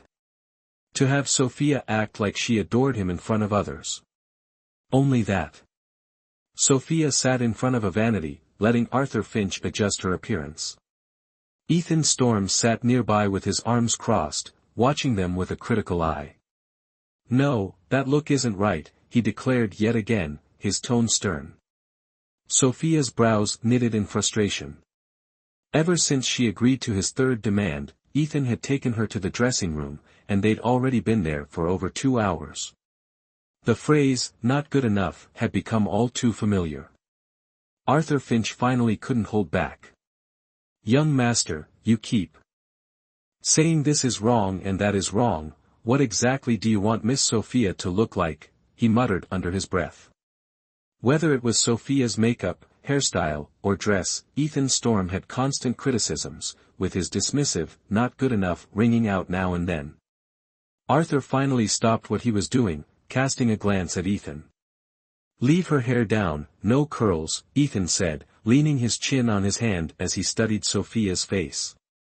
Choose something modest. That brown dress will do. And skip the elaborate makeup, anything more would just be wasted. Why, you?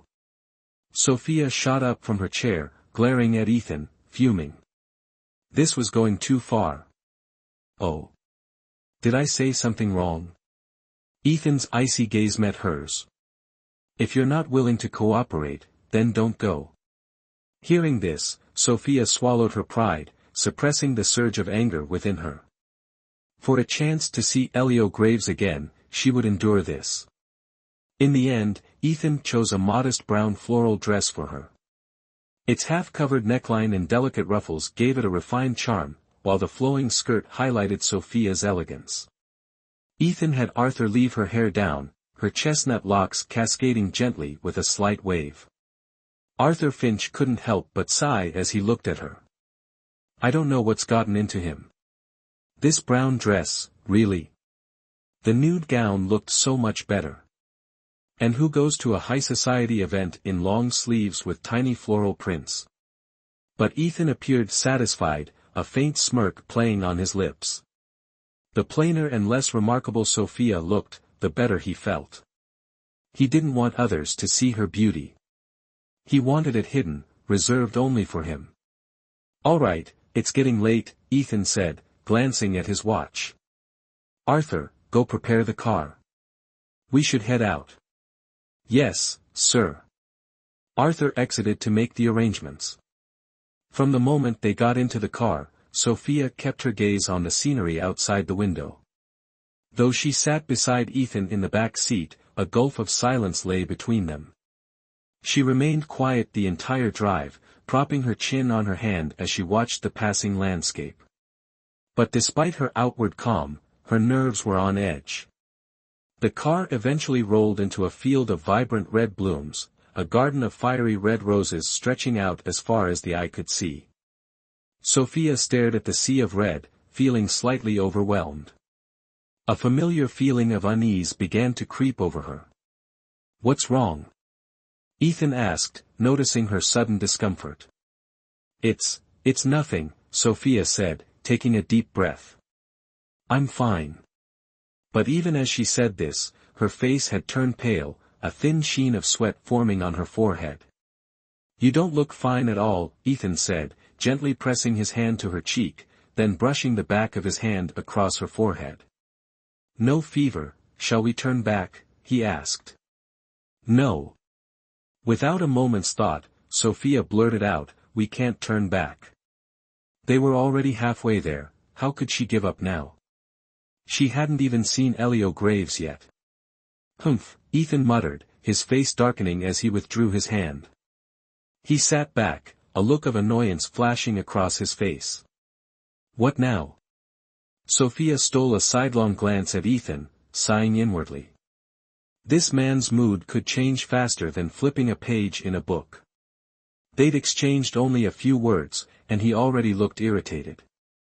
Men were indeed hard to understand. Trying to break the tense silence, Sophia spoke up. "All these roses, why so many? Who planted them?" "You know him," Ethan replied darkly, his voice even grimmer. "Elio Graves' father." "Elio Graves' father?" The mention of this unfamiliar name piqued Sophia's curiosity. Why did he plant so many roses? Does he love them? "No," Ethan replied. "I heard that Elio's mother loved roses. So his father bought this entire plot of land just to plant roses, in memory of his wife." "So, Elio's mother had." Sophia lowered her head, her expression suddenly somber.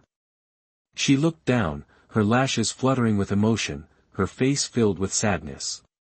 At that moment, the car came to a stop. The sound of the engine fell silent.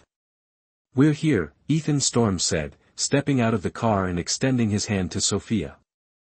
"Hold my hand."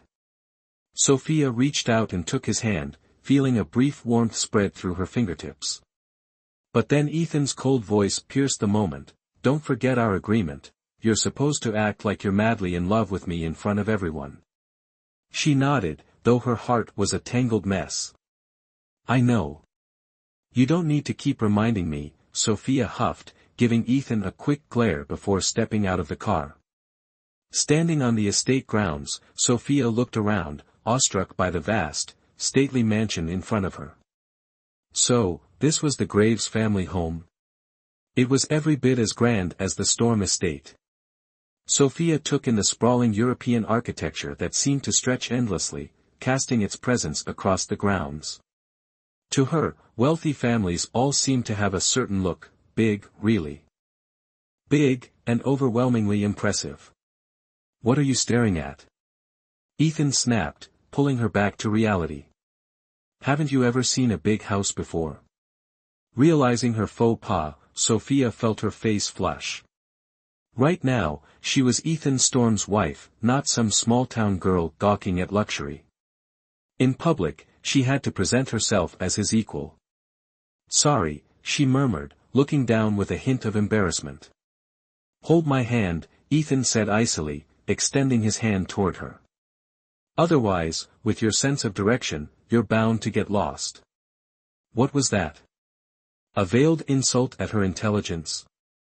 Sophia glared at him, pouting slightly, but still took his hand, albeit reluctantly. "Welcome, Ethan Storm, and Miss Sophia." A voice called out from a distance. Elio Graves appeared at the entrance, dressed in a tailored beige suit, a gold lapel pin gleaming on his jacket.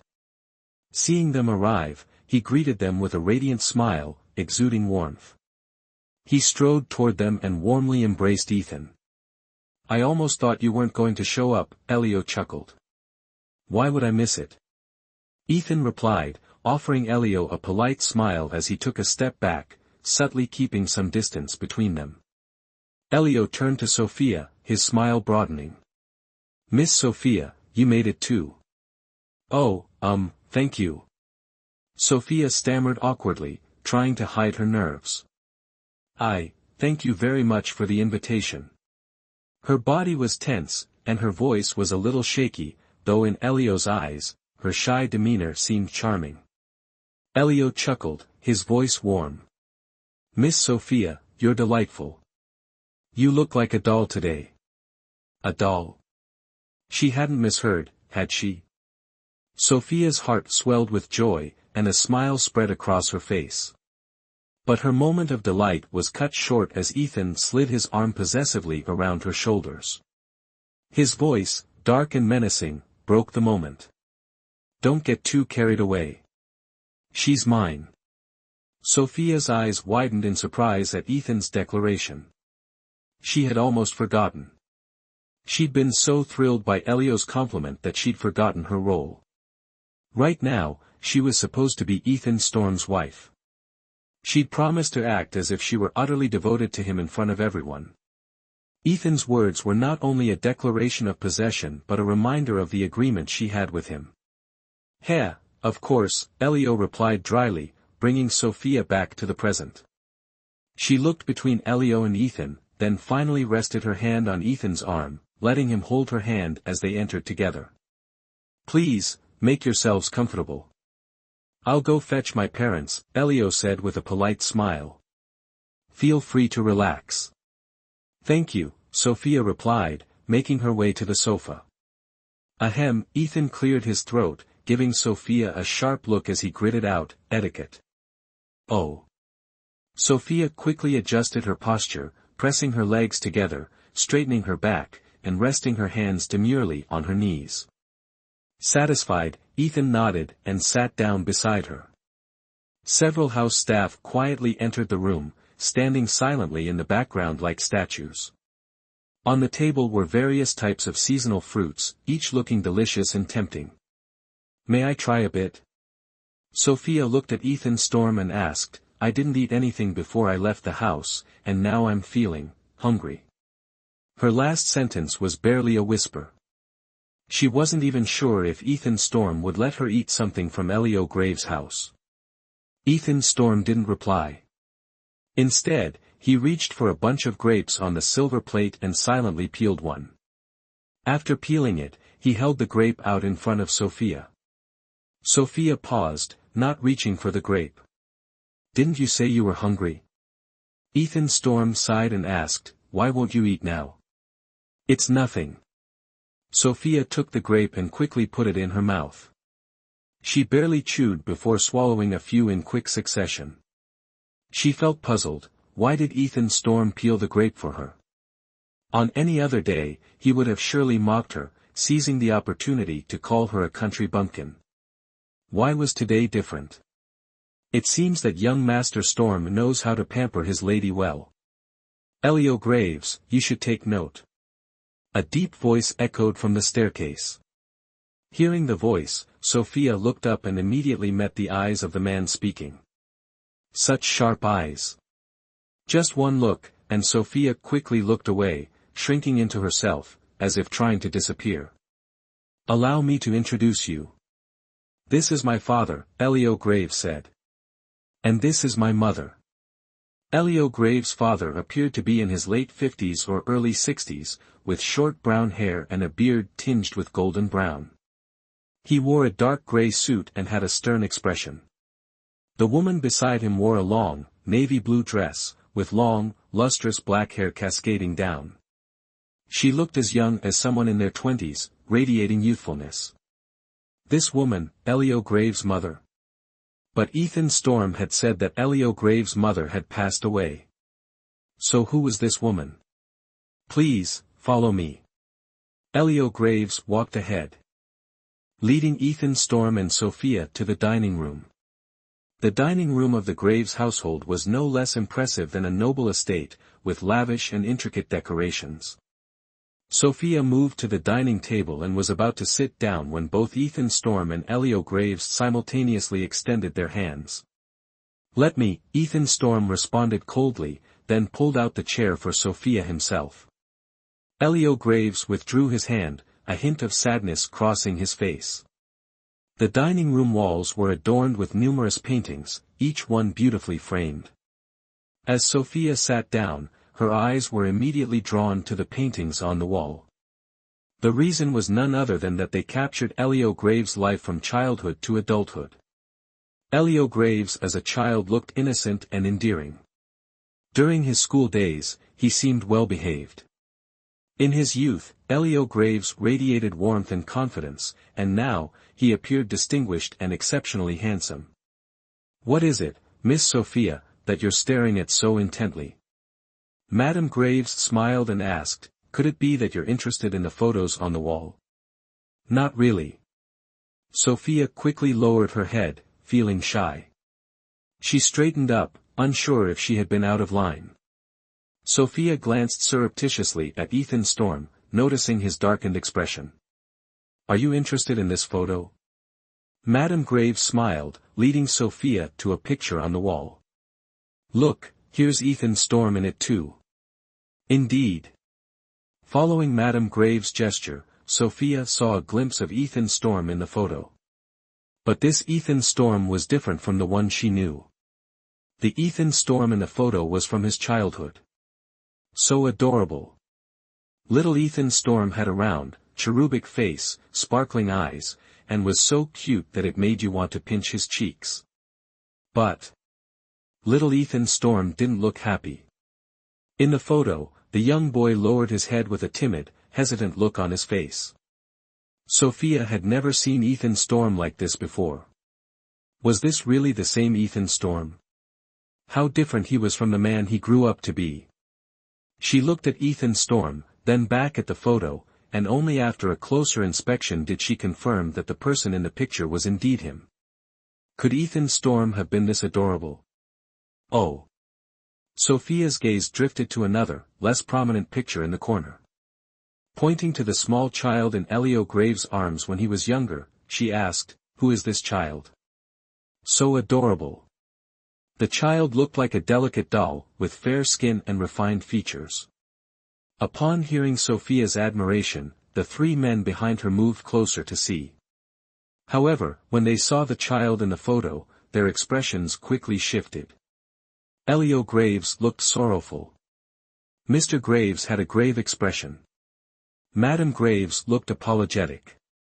Each member of the Graves family wore a different expression, as if each harbored their own unspoken thoughts. "Actually," Elio Graves began, but Madame Graves quickly cut him off. "All right, it's time to eat. Let's move over there," Madame Graves said, gently pulling Sophia toward the dining table. "Oh," Sophia replied softly, dismissing the moment as inconsequential. She thought, perhaps the child was a relative. But the expressions on the Graves family members lingered in her mind, as though there was a hidden story behind them. Sophia shrugged, smiling lightly. So what? Whatever secrets the Graves family had didn't concern her. After all, she was now Ethan Storm's wife, the young mistress of the Storm family. The table was set with exquisite teacups, painted with delicate scenes on porcelain as white as snow. Sophia lifted one gently, admiring it. "It must be quite valuable." "If you like it, Miss Sophia, feel free to take one with you," Madame Graves smiled warmly at Sophia. Then, shifting her gaze to Ethan Storm, she added, "It seems that after marrying, young Master Storm has become even more composed." Ethan Storm sat straight, his expression stern. "Is that so?" He responded indifferently, his face calm and unreadable. He, Madame Graves hadn't expected such a cold response.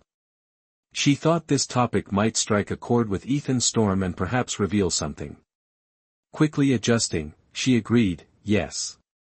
If our Elio Graves were to marry, I'm sure he'd be as dignified as Ethan Storm." "Mother." Elio Graves suddenly stood up from his seat, protesting, "I'm not ready to, ahem." Mr. Graves cleared his throat, interrupting. "Why not? Once you finish your studies, it's time to marry." Elio Graves was going to marry? Sophia felt her heart pounding. Her palms grew clammy as she gripped her hands tightly. Mr. Graves continued, "Finish school quickly, then come back to take over the family bank, marry, and start a family." "I." Elio Graves lowered his head, his hands pressed against the table, his body trembling.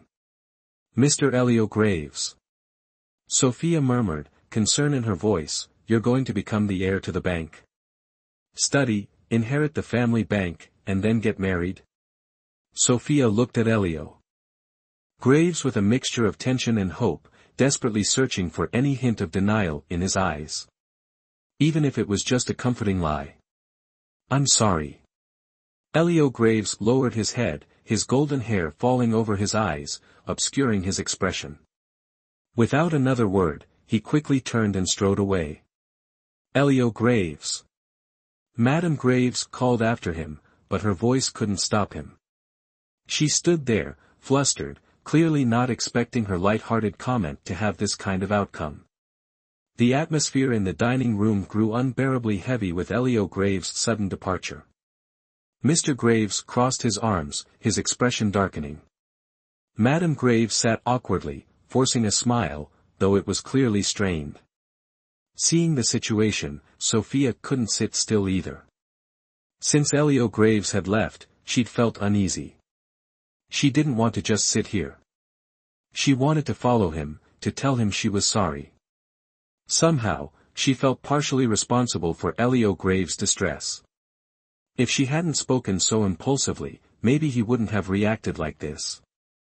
Turning to Ethan Storm with eyes full of expectation, she softly asked, "Ethan Storm, may I go after him?" Could she? Could she be this impulsive just once? If you're that worried about him, then go see for yourself. Ethan Storm said indifferently, his expression completely calm, with no trace of anger. Sophia was stunned at his unexpected generosity. Hesitantly, she asked again, "Are you sure?" "As you wish." Ethan Storm frowned slightly, replying curtly. "Thank you," Sophia said with a grateful smile. It was the first time she had thanked him. And the reason was for another man. Ethan Storm crossed his arms, feeling an unexpected pang of irritation. Sophia lifted her skirts and hurriedly ran in the direction Elio Graves had gone, rushing to catch up with him. "Wait a moment." She called out, breathless. "Mr. Elio Graves, please wait." Elio Graves was standing on the balcony, hands resting on the railing, his back to Sophia, staring into the distance. A gentle breeze blew by, ruffling his figure as if it could carry him away. Looking at Elio Graves' back, Sophia felt a strange sadness. There was a fragility to him, as if he were as delicate as glass. "I'm sorry," she said quickly, bowing her head. "It's all my fault for saying things I shouldn't have and troubling you." Elio Graves let out a soft sound of surprise. Turning around, he saw Sophia standing there with her head bowed, and asked, "Miss Sophia, why are you apologizing?" "Didn't I say things that hurt you?" she asked, her big, innocent eyes filled with concern. "Please, don't." Elio Graves stepped closer to Sophia and stopped her, saying, "Miss Sophia, you didn't say anything that hurt me." Elio Graves. Sophia stared at him, noticing the faint, bittersweet smile on his lips. He was always so gentle with everyone around him, yet he bore all his struggles and sorrows alone. Sometimes, his gentleness was just a facade, hiding a deeply troubled soul. Looking at Elio Graves like this, Sophia felt even more guilty. Because Elio Graves was so kind, he never held anything against her. Yet it was obvious that her words had unsettled him. "I'm sorry. I'm sorry." Sophia kept bowing her head, apologizing over and over.